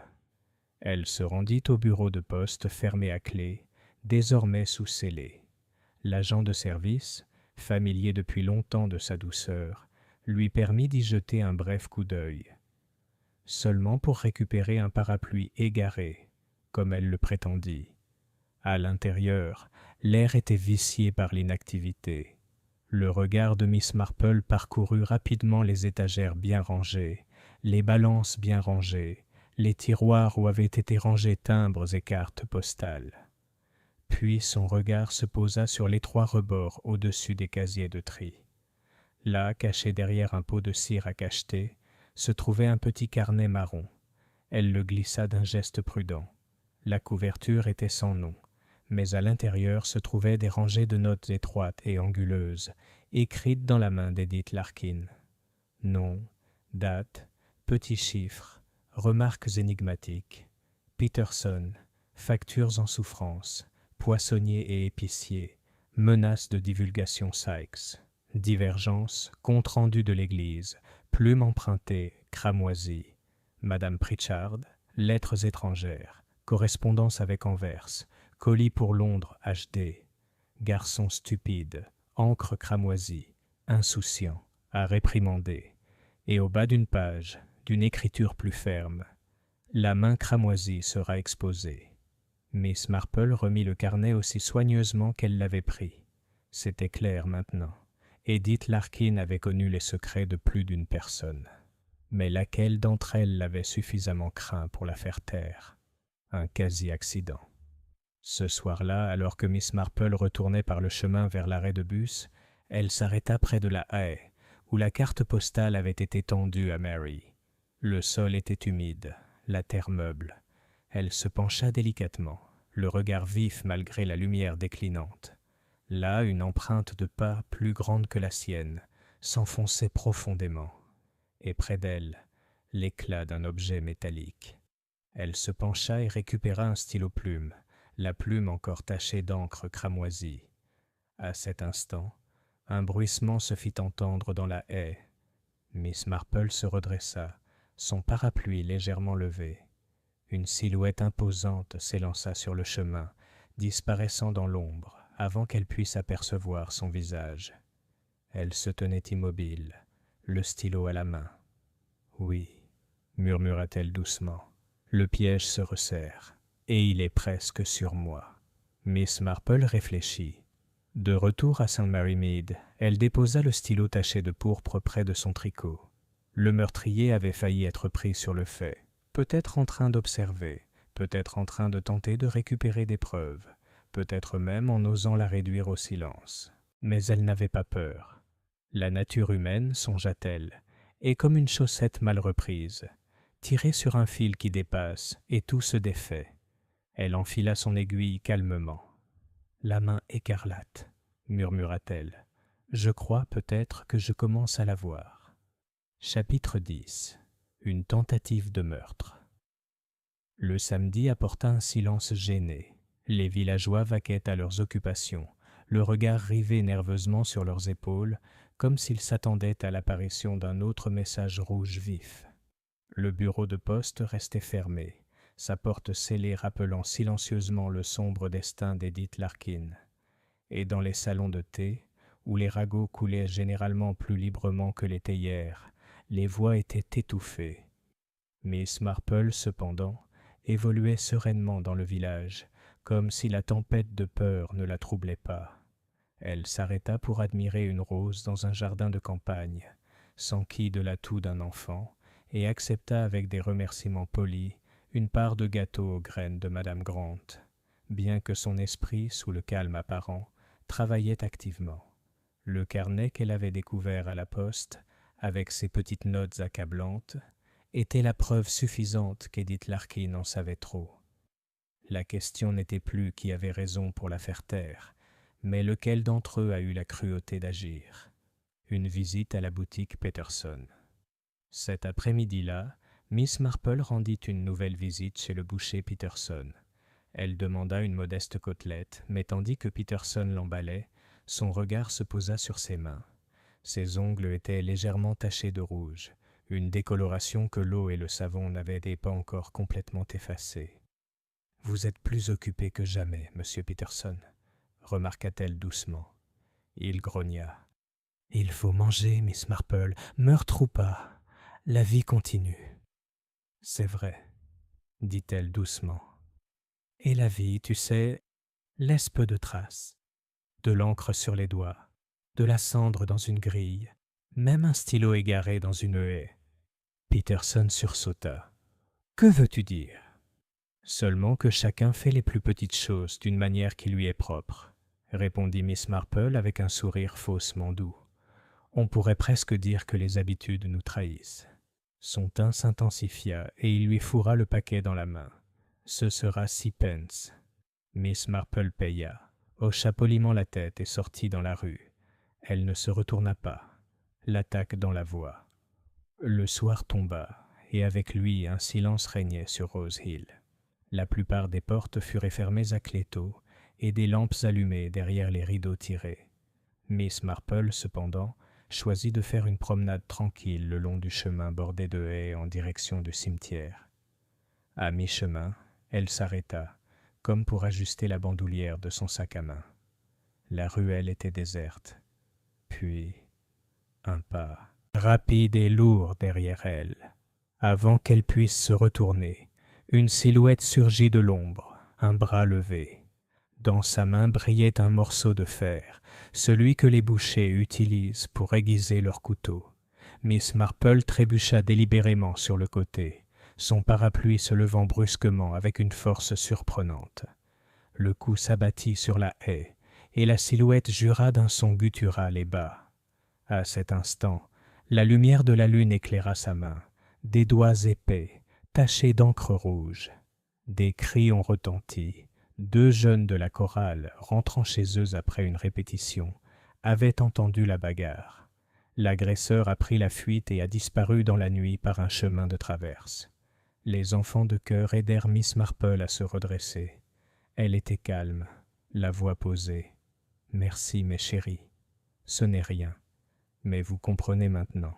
Cet avertissement n'était pas une menace en l'air. » La fureur de l'inspecteur Mallory plus tard, dans la sécurité du presbytère, l'inspecteur Mallory marchait furieusement. C'est intolérable.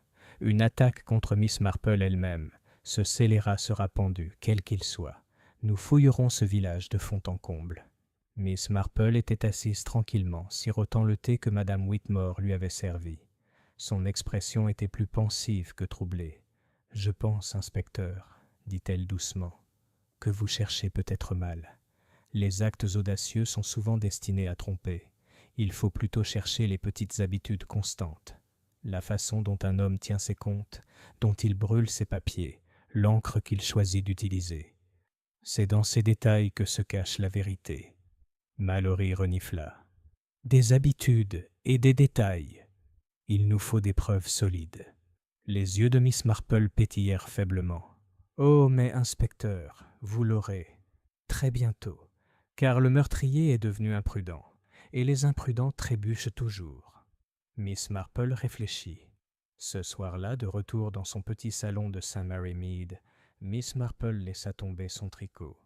Elle savait désormais avec certitude qui avait manié la plume cramoisie, qui avait réduit Edith Larkin au silence et qui avait failli la tuer dans le chemin. Ce n'était pas encore le moment de parler, mais bientôt, très bientôt, elle tendrait son petit piège, un piège tissé non pas avec des filets ou des cadenas, mais avec de la psychologie, avec la connaissance que la nature humaine ne peut s'empêcher de se trahir.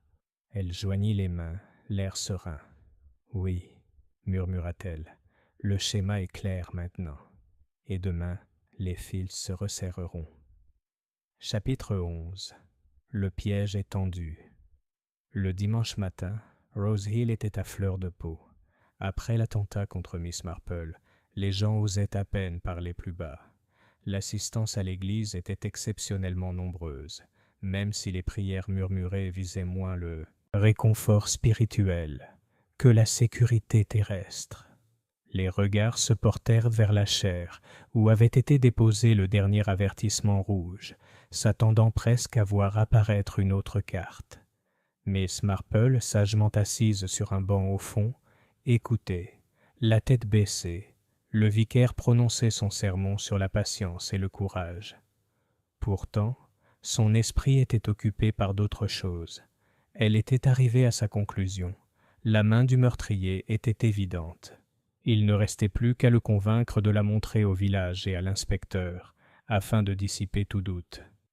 Un mot avec l'inspecteur. Après le service, Miss Marple s'attarda dans le cimetière jusqu'à ce que l'inspecteur Mallory s'approche, vif comme toujours, mais clairement frustré par son manque de progrès. « Je suppose que vous êtes venu me dire que vous avez tout résolu en remarquant un dé à coudre tombé, » dit-il à moitié bourru, à moitié amusé.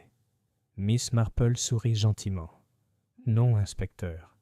J'aimerais simplement votre aide pour une petite expérience. Si vous pouviez réunir M. Sykes, M. Peterson et Mme Pritchard au presbytère demain soir, je pense que nous pourrions régler l'affaire. Amenez aussi Henry Denham, pour être complet. Cela ressemblera à une simple discussion sur les comptes de la fête. On est toujours plus insouciant quand on se croit à l'aise. » Mallory fronça les sourcils. « Un tour de passe-passe ? » ?»« Une très vieille théorie, » dit Miss Marple d'un ton doux. « Celle qui ne s'appuie pas sur des preuves, mais sur la nature humaine. Et je n'ai jamais vu la nature humaine faillir. » Une visite à Marie. Cet après-midi-là, Miss Marple rendit une nouvelle visite à Mary Cottle. La jeune fille était toujours pâle, mais plus calme, reconnaissante pour l'eau de lavande et la présence constante de Miss Marple. « Ma chère, » dit doucement Miss Marple, « vous avez été très courageuse. Demain soir, je vous prie de rester tranquillement assise dans le salon du presbytère pendant notre réunion. Vous n'avez rien à dire, écoutez simplement. Car c'est vous, vous le savez, que notre meurtrier craint le plus. » Mary haleta. « Moi ? Mais pourquoi ? » « Parce que vous avez été le dernier à entendre Madame Larkin parler de la main écarlate. Les meurtriers craignent rarement ceux qui les accusent directement, mais ils craignent le témoin qui se souvient d'une petite vérité oubliée. » Les lèvres de Mary tremblaient, mais elle hocha la tête. « Si tu penses que ça peut t'aider... » « En effet, » dit Miss Marple, « la tempête qui se prépare. » Tout au long de la journée, Miss Marple se prépara en silence. Elle demanda à la femme du vicaire une disposition particulière des chaises dans le salon, afin que chacun soit assis près d'une petite table avec du papier à écrire et des stylos. Pour prendre des notes, expliqua-t-elle. Elle demanda que le thé soit servi à 7h30 précises. Elle apporta elle-même un petit buvard d'apparence anodine, qu'elle plaça près du buffet. Le soir venu, le village était à nouveau en effervescence. Certains disaient que Miss Marple avait été attaquée parce qu'elle en savait trop. D'autres insistaient sur le fait qu'il s'agissait d'une simple coïncidence. Madame Grant, bien sûr, déclara haut et fort qu'elle était certaine de la culpabilité d'Henry Denham, même si elle aspirait secrètement à une invitation à la réunion. Miss Marple était assise dans son salon, tricotant sereinement, tandis que l'horloge approchait de l'heure. Demain, songea-t-elle, la vérité éclaterait au grand jour. Elle pensa à Edith Larkin, au regard perçant et intransigeant, réduite au silence parce qu'elle avait menacé de dénoncer la malhonnêteté. Elle pensa aux cartes postales écarlates, aux doigts tachés d'encre, aux papiers brûlés à la hâte, et elle pensa au meurtrier qui, par ses propres habitudes, se trahirait bientôt au-delà de tout déni. Elle plia soigneusement son tricot, le posa et se leva. « Oui, murmura-t-elle, le piège est prêt. Il ne manque plus que la souris. » Chapitre 12. Le rassemblement au presbytère. Le soir suivant arriva avec une attente modérée. Une pluie fine s'était mise à tomber, cette fine bruine qui scintille sur les haies et humidifie le chemin de gravier. Les lampes brûlaient chaleureusement dans le salon du presbytère, où Madame Whitmore avait disposé les chaises comme Mademoiselle Marple l'avait demandé. Le service à thé était prêt sur une table d'appoint, fumant doucement, et chaque petite table portait une feuille de papier à lettres et un stylo.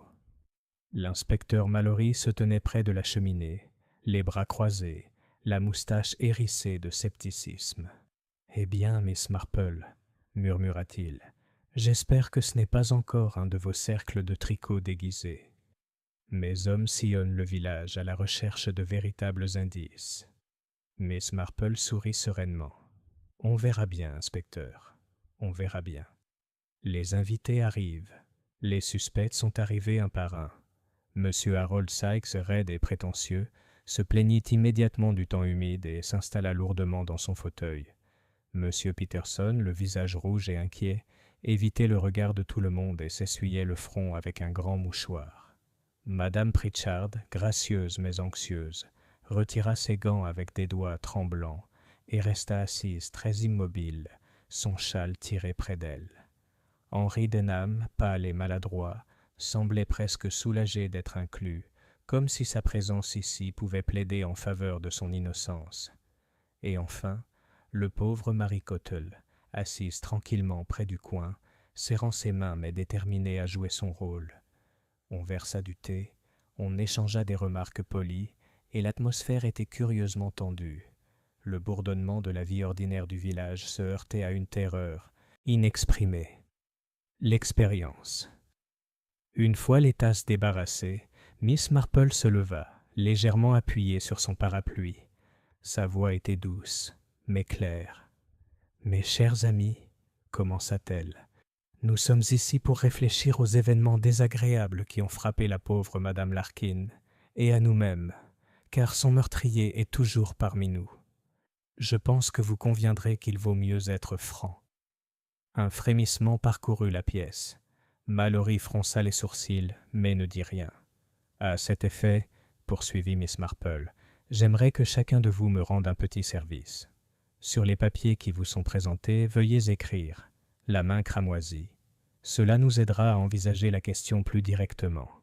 Un exercice peut être absurde, mais parfois, les choses les plus simples sont celles qui donnent le plus. » Il y eut un murmure de surprise, mais un par un, ils obéirent. Les plumes grattèrent faiblement. Le seul bruit était le tic-tac de l'horloge du vicaire. Miss Marple se déplaçait doucement parmi eux, ramassant les feuilles comme si c'était la tâche la plus naturelle du monde. Son regard parcourait les lettres, les formes des mots, et plus particulièrement, les traces laissées par les plumes. Enfin, elle déposa les feuilles sur le buvard près du buffet, et les pressa doucement l'une contre l'autre. Puis, de sa voix douce, elle dit « Merci, c'est tout. Vous pouvez vaquer à vos occupations, sauf bien sûr l'un d'entre vous qui ne peut aller nulle part. » La tension monte. Il y eut un silence si profond que le crépitement de la pluie sur la fenêtre parut assourdissant. Monsieur Six s'agita, mal à l'aise. Les lèvres de Madame Pritchard tremblèrent. Henry Denham rougit. Le visage de Peterson s'assombrit encore, et ses larges mains se crispèrent sur les accoudoirs de son fauteuil. « C'est quoi toutes ces bêtises ?» aboya-t-il. « Un jeu d'enfant ? Écrire des mots sur du papier ne permettra pas d'attraper un meurtrier. » Miss Marple tourna son regard vers lui, douce mais ferme. « Oh, mais c'est vrai, monsieur Peterson. Les meurtriers, voyez-vous, ne peuvent s'empêcher de se trahir par leur méthode. Tout comme vous n'avez pas pu vous empêcher de laisser de l'encre rouge sur vos doigts, sur vos papiers, sur la haie où vous avez tendu une carte postale à Mary Cottle. Et tout comme vous n'avez pas pu vous empêcher de brûler le carnet d'Edith Larkin en réalisant ce qu'elle avait écrit sur vous. » Peterson se leva à moitié de sa chaise, puis se laissa retomber, le teint marbré. « Vous n'avez aucune preuve, » grogna-t-il. « Au contraire, » dit doucement Miss Marple, « la preuve est là, dans votre écriture, dans la trace de pourpre encore humide sur vos doigts, dans la plume même de votre stylo. La main pourpre n'était pas un symbole, monsieur Peterson. C'était vous. » L'inspecteur Mallory s'avance. Mallory s'avança rapidement vers Peterson, l'air sombre. « Alors, Peterson, tu as quelque chose à dire ?» La forte carrure du boucher s'affaissa. Il enfouit son visage dans ses mains. « Elle ne voulait pas lâcher prise, » murmura-t-il d'une voix rauque. « Toujours indiscrète, toujours menaçante de tout dire. Mes comptes. Oui, je devais de l'argent. J'avais l'intention de payer, à temps. Mais elle s'est moquée de moi, disant qu'elle écrirait à l'épicier, à l'église, et même à la famille de ma femme. Je me suis emporté. Je n'avais jamais voulu la tuer, seulement lui faire peur. Mais quand elle a haleté et est tombée, il s'interrompit, la voix étranglée. Mary Cottle laissa échapper un petit sanglot. Henry Denham se renversa dans son fauteuil, pâle de soulagement. Madame Pritchard fit discrètement le signe de croix. Miss Marple croisa les mains. « Un meurtre, monsieur Peterson, n'est jamais un accident. Il commence bien avant l'acte lui-même, dans la fierté, le ressentiment, la peur d'être découvert. C'était le cramoisi qu'on ne pouvait jamais laver de ses mains. Le piège se referme. L'inspecteur Mallory fit signe à ses hommes, qui s'avancèrent pour emmener Peterson. Le boucher se leva lourdement, comme si sa forte corpulence était soudain devenue un fardeau. Il ne protesta pas. Alors que la porte se refermait derrière eux, le silence régna dans la pièce. Puis Henry Denham prit la parole, la voix tremblante mais reconnaissante. « Merci, Miss Marple. Vous m'avez sauvé. » Miss Marple sourit faiblement. « Non, Henry. Tu t'es sauvé en étant trop stupide pour être méchant. Un meurtre exige du calcul, et tu n'en as pas l'habitude. Notre ami Peterson, hélas, en avait à la fois l'habitude et l'occasion. Edith Larkin le savait. Et maintenant, nous aussi. » Chapitre 13. Miss Marple explique. Le salon du presbytère était encore chargé d'énergie, bien que Peterson ait été emmené. Madame Whitmore se tordait les mains, murmurant des prières de gratitude, tandis que Mary Cottle restait immobile, comme si le monde était devenu trop lourd pour elle. Henry Denham s'agitait avec incertitude sur sa chaise, pâle mais enfin libéré de tout soupçon. L'inspecteur Mallory s'éclaircit la gorge. « Eh bien, mademoiselle Marple, il semble que vous aviez raison, même si j'avoue que je ne comprends pas comment vous avez reconstitué tout ça. Si vous vouliez bien... » Miss Marple sourit faiblement, comme si elle hésitait à se mettre en avant, mais elle croisa les mains sur ses genoux et parla. « Les cartes postales écarlates, commença-t-elle doucement, étaient destinées à effrayer et à semer la confusion. Edith Larkin reçut la première à la fête, en public, où elle allait lui infliger la plus grande humiliation. Elle mourut avec cette carte sur les genoux, ce qui prouvait qu'il ne s'agissait pas d'une simple farce. Elle était destinée à la désigner comme une cible. La deuxième carte postale, laissée au salon de T, visait à prouver qu'Henry Denham, bien que suspecté, ne pouvait être le seul coupable, augmentant ainsi la confusion et prolongeant le jeu. Et la troisième, lancée à la pauvre Mary Cottle, était un acte de désespoir. Peterson réalisa alors que Mary avait entendu Edith parler d'Elamen cramoisie. Il avait l'intention de la faire taire, tout comme il avait fait taire Edith. Mary frissonna légèrement et l'expression de Miss Marple s'adoucit. L'encre. L'encre cramoisie était la clé. Elle était inhabituelle, trop théâtrale pour un usage quotidien. Le jeune Henry en jouait bêtement, et Peterson laissa habilement le village éveiller les soupçons. Mais Peterson lui-même avait donné l'encre à Henry au départ. Une plaisanterie, disait-il. En fait, cela lui permettait de garder ses propres réserves discrètement, car lui seul continuait à l'utiliser. Les taches d'encre l'ont trahi. Sur les cartes postales, sur la haie, même sur ses mains. Les habitudes, voyez-vous, sont difficiles à dissimuler. Un boucher peut bien frotter le sang, mais il oublie que l'encre laisse sa propre trace. Le motif quant au mobile, poursuivit Miss Marple. Edith Larkin tenait son petit carnet. Elle notait les factures impayées de Peterson, ses querelles et ses menaces. Elle avait l'intention de le dénoncer, comme elle l'avait prévenu.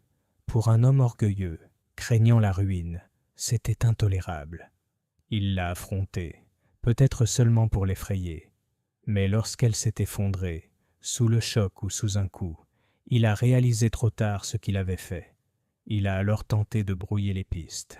Il a détruit des papiers, mis le feu à sa corbeille de bureau, inventé des cartes postales pour éveiller les soupçons. Mais la tromperie a tendance à se multiplier. Il est devenu imprudent, et c'est ainsi qu'il s'est trahi. Le piège. Les yeux de Miss Marple pétillèrent faiblement. Ce soir, je vous ai demandé à tous d'écrire les mots « la main cramoisie ». Ce n'était pas seulement l'écriture que je voulais voir, mais la façon dont l'encre réagissait sous la pression, le maculage insouciant, la trace révélatrice sur le pouce. Peterson s'est trahi une fois de plus, comme il l'avait fait à la fête, au salon de thé et dans la ruelle lorsqu'il m'avait attaqué. Il y eut un silence. Même l'inspecteur Mallory semblait apaisé. « Ça a l'air simple, à ton avis, » murmura-t-il. Mais ce n'était pas simple du tout. « La vie est rarement comme ça, » dit doucement Miss Marple. « Mais la nature humaine, inspecteur, est invariable. L'orgueil, la peur, le ressentiment, voilà les vraies taches d'encre, et aucun frottage ne les enlève. » Relief et réflexion, Mary Cottle pleurait doucement, soulagée mais bouleversée. Henry Denham, bien que pâle, semblait soulagé. Madame Pritchard se signa et murmura dans sa propre langue. L'inspecteur Mallory hocha brusquement la tête. « Eh bien, mademoiselle. »« Marple, vous avez encore mérité vos lauriers. Nous allons nous occuper de Peterson. Les assises s'occuperont de lui bien assez tôt. » Miss Marple se leva et lissa sa jupe. « Et peut-être, inspecteur, Rose Hill dormira-t-elle mieux ce soir? On ne peut s'empêcher d'éprouver une certaine pitié. Car M. Peterson, lui aussi, n'était qu'un homme vaincu par la faiblesse. Edith Larkin, aussi perspicace fût-elle, aurait pu vivre plus longtemps si elle avait moins hésité à la révéler. Mais bon, son regard devint pensif. C'est aussi la nature humaine. Chapitre 14. Conséquences à Rose Hill. Dans les jours qui suivirent à l'arrestation de Peterson, Rose Hill recommença à respirer malgré une légère brise de malaise. Les boutiques ouvrirent leurs portes avec moins d'hésitation, et les enfants recommençaient à jouer aux billes dans les ruelles, mais les voix se réduisaient encore à des murmures en passant devant la boucherie fermée. On évoquait les cartes postales écarlates avec un frisson, puis on les mettait de côté comme les reliques désagréables d'un rêve. Dans les salons de thé, où une semaine auparavant, les spéculations allaient à bon train, la conversation s'orienta résolument vers des sujets plus sûrs. La qualité des conserves de Madame Grant, les fuites incessantes du toit de l'église, la question de savoir si le curé devait commander de nouveaux recueils de cantiques. Pourtant, sous-jacent à tout cela, on reconnaissait discrètement que leur village, si petit et si ordinaire, avait abrité violence et tromperie. Rose Hill, comme St. Mary Mead avant lui, ne serait plus jamais tout à fait le même. Mary Cottle. Mary Cottle reprit ses modestes fonctions à la poste dès sa réouverture sous une direction temporaire. Elle fut traitée avec une bienveillance renouvelée, car son épreuve lui avait valu la sympathie même de ceux qui l'avaient autrefois négligée. Miss Marple, lui rendant visite un après-midi, la trouva plus calme, quoique toujours pensive. « Je ne peux m'empêcher de penser, Miss Marple, » dit Mary doucement, « que Madame Larkin voulait nous protéger, à sa manière. Elle était sévère, certes, mais elle gardait l'ordre. » Miss Marple hocha la tête. « Elle croyait aux règles, ma chère, et les règles peuvent être réconfortantes, mais elles peuvent aussi susciter du ressentiment. Souvenez-vous-en lorsque vous tiendrez vos comptes. L'ordre est admirable, mais la gentillesse préserve la paix. » Marie a promis qu'elle s'en souviendrait. Henry Denham. Le jeune Henry Denham, lavé de tout soupçon, arpenta à nouveau les ruelles, la tête un peu plus haute. Pourtant il affichait l'air abattu, comme si l'ombre de sa quasi-perte avait laissé une trace indélébile. Miss Marple le rencontra par hasard près du cimetière. Il rougit à sa vue et balbutia sa gratitude. « Vous avez cru en moi alors que personne d'autre ne l'avait fait, Miss Marple. Je ne l'oublierai jamais. Je vais travailler dur maintenant, promis. Plus de bêtises. » Elle sourit gentiment. « La bêtise, Henry, n'est pas un péché aussi grave que la malice. Veillez à ne pas confondre les deux. Et rappelez-vous, les petites vanités, l'encre rouge et autres, sont souvent plus dangereuses qu'il n'y paraît. » Madame Pritchard. Quant à Madame Pritchard, la veuve étrangère dans son petit cottage près de la gare, elle resta. Certains s'attendaient à ce qu'elle s'éclipse discrètement, mais elle choisit de rester, marchant dignement dans la rue principale, malgré les ragots qui la suivaient comme un voile. Elle avait été touchée par le scandale sans en être coupable, et Miss Marple, avec son sens aigu de l'équité, prit soin de lui rendre visite ouvertement, veillant à ce que le village suive son exemple à temps. « Les gens oublieront, » lui dit doucement Miss Marple, ou du moins, ils trouveront un nouveau sujet de conversation. Madame Pritchard esquissa un léger sourire. « Je vous crois, madame.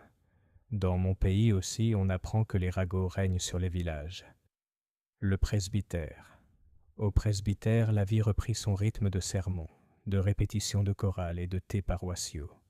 Madame Whitmore avoua à Mademoiselle Marple qu'elle avait trouvé toute cette affaire à la fois épouvantable et, elle baissa la voix, plutôt excitante. « On n'y peut rien, » dit-elle en s'excusant. « Ce n'est pas tous les jours qu'un meurtre est commis dans la paroisse, mais je suis heureuse, bien sûr, que ce soit terminé. »« En un sens, oui, » répondit Miss Marple, « mais pas tout à fait. Les villages se souviennent, même lorsqu'ils font semblant de ne pas s'en souvenir. Les vieilles querelles sommeillent, et les secrets attendent. C'est aussi la nature humaine. » Miss Marple réfléchit. De retour dans son cottage impeccable de St. Mary Mead, Miss Marple reprit sa vie ordinaire. Elle soignait ses rosiers, nourrissait les rouges-gorges et tricotait sans relâche devant sa fenêtre. Pourtant, tandis que ses aiguilles cliquetaient, son esprit se tournait souvent vers Edith Larkin, vers les taches cramoisies qui trahissaient un meurtrier, et vers la façon dont la peur s'était répandue à Rose Hill, telle une ombre. « Le meurtre, » murmura-t-elle un jour, à moitié pour elle-même, ne naît pas au moment du crime. Il se développe silencieusement, dans le ressentiment, dans les dettes impayées, dans un orgueil trop féroce pour supporter la honte. Pauvre Peterson, pauvre Edith, chacun pris dans les filets de sa propre nature humaine. Un chat se promenait paresseusement dans le chemin du jardin, le soleil perçait les nuages, et le monde du village continuait, redevenu ordinaire. Miss Marple plia son tricot, le posa soigneusement près de sa chaise et contempla les roses en fleurs. La vie, songea-t-elle, avait ses ombres, mais aussi sa beauté. Et entre les deux, dans les petits détails que personne ne voyait, la vérité attendait toujours, patiente et persistante. Chapitre 15. Tombée de rideau à Rose Hill. Les semaines passèrent et l'été s'approfondit. Les roses pendaient lourdement sur leurs tiges. Les abeilles somnolaient dans les ruelles, et le bourdonnement de la vie du village revenait avec une rapidité presque surprenante. Pourtant, sous le rythme ordinaire de Rose Hill, se cachait une légère cicatrice, telle la marque pâle laissée sur le bois par un verre de vin renversé.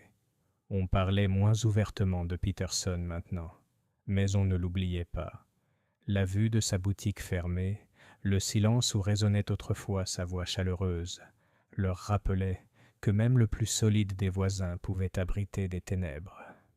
Miss Marple revint une fois de plus, invitée par Madame Whitmore à prendre le thé dans le jardin du presbytère. Les villageois, en la voyant là, éprouvèrent une sorte de réconfort, comme si la présence de cette vieille dame aux yeux pétillants et au tricot discret avait réparé quelque chose de fragile parmi eux. « La vie doit continuer, Miss Marple, » dit Madame Whitmore en versant le thé avec une efficacité rapide. « Oui, » répondit Miss Marple, « il le faut. C'est à la fois la bénédiction et le fardeau de la vie villageoise. On y voit le pire, mais on y voit aussi la résilience des cœurs humains. Nous persévérons, nous bavardons, nous cultivons nos jardins, nous cuisinons nos gâteaux, et avec le temps, la peur cède la place à l'habitude, et l'habitude devient réconfort. » Les derniers filent. En rentrant chez elle plus tard, Miss Marple s'arrêta devant le portail du cimetière. Les ifs étaient immobiles, l'air embaumé de seringa.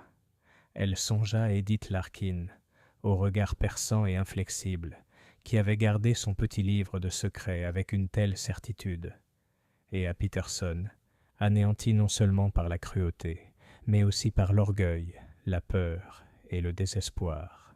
« La nature humaine, » murmura-t-elle, « est toujours la même, que ce soit à Rose Hill, à St. Mary Mead ou ailleurs. L'orgueil et le ressentiment peuvent paraître inoffensifs, comme des mauvaises herbes dans une bordure. Mais laissés à l'abandon, ils étouffent toute bonne croissance, et le résultat est plus laid qu'on ne pourrait l'imaginer. » Maison à St. Mary Mead. De retour dans son cottage, Miss Marple reprit ses paisibles habitudes. Le panier à tricot était de nouveau plein, une nouvelle rose s'épanouissait devant sa fenêtre, et son thé était soigneusement posé sur son plateau. Le journal était plié à côté d'elle, le récit du procès de Peterson commençant déjà à s'effacer de sa mémoire. Elle versa son thé, le remua délicatement et s'adossa avec un léger soupir de satisfaction. Un autre crime venait d'être élucidé. Un autre village retrouvait son fragile équilibre. Elle l'avait déjà vu. Elle le reverrait. La vie n'était pas sans ombre, mais les ombres, après tout, rendaient les lumières plus précieuses. Miss Marple retourna donc à ses roses, à ses rouges-gorges et à son observation silencieuse des petits détails révélateurs de la vie. Car elle savait, comme toujours, que quelque part, au-delà de la surface paisible de la campagne anglaise, une autre histoire de la nature humaine prenait doucement racine. Chapitre 16. Ce que le village a dit. À Rose Hill, comme dans tous les villages anglais, la fin d'une agitation marquait le début d'une autre conversation. Une fois le procès terminé et le nom de Peterson imprimé dans les journaux du comté, les langues se délièrent à nouveau, mais cette fois avec le plaisir d'un recul rassurant. Au salon de thé, Madame Grant déclara avoir soupçonné Peterson dès le début. « Bien sûr, je n'ai pas aimé le dire à voix haute à l'époque, » ajouta-t-elle avec vertu, « mais je me suis toujours méfiée de sa façon de se tenir. » Monsieur Sykes, revenu à sa dignité habituelle, a insisté sur le fait qu'il avait apporté toute l'aide possible à la police et que si l'affaire avait été laissée entre ses mains, elle aurait été résolue tout aussi rapidement. Madame Whitmore, avec une toux discrète, raconta à ses amis que c'était le sang-froid de Miss Marple qui les avait tous sauvés. « Une femme remarquable, dit-elle, calme, douce, mais elle voit tout. Même l'inspecteur l'a admis. Et c'est ainsi que l'histoire prit sa forme finale. Un village touché par un scandale, un crime révélé, et une vieille dame de Saint-Mary-Mead qui avait compris ce que personne d'autre ne pouvait comprendre. Un murmure d'ombre. Pourtant, il y avait des moments où les villageois baissaient la voix. En passant devant la boucherie aux volets clos au crépuscule, ou en entendant le grincement du portail du cimetière sous le vent, ils se souvenaient des cartes postales écarlates et des doigts tachés d'encre. Ils se rappelaient la rapidité avec laquelle la sécurité pouvait disparaître et comment la peur avait envahi leurs haies. Mais le souvenir, tel le lierre, s'accroche moins avec le temps. Bientôt, la conversation se tourna vers le souper des vendanges, les projets du vicaire pour de nouveaux recueils de cantiques et le dernier concours de génoise. La vie reprit son rythme, comme toujours. Miss Marple. Quant à Miss Marple, elle retourna à Saint-Mary-Mead, son nom étant prononcé avec un profond respect à Rose Hill chaque fois que les ragots prenaient une tournure médisante. Elle n'avait recherché ni gratitude, ni gloire, ni même reconnaissance. Elle n'avait recherché que la vérité. Et elle savait qu'il valait mieux laisser la vérité à sa place, comme une mauvaise herbe soigneusement arrachée d'un parterre de fleurs. Assise près de sa fenêtre, ses aiguilles à tricoter cliquetant doucement, elle pensait parfois à Rose Hill, au regard perçant d'Edith Larkin, à l'innocence effrayée de Mary Cottle, au regard sombre de Peterson. Et elle soupirait, non pas de tristesse, mais de compréhension, car la nature humaine était partout la même, et tant qu'elle le resterait, il y aurait toujours des ombres, et toujours, quelque part, une vieille dame qui observait attentivement, écoutait en silence et voyait ce que les autres ignoraient.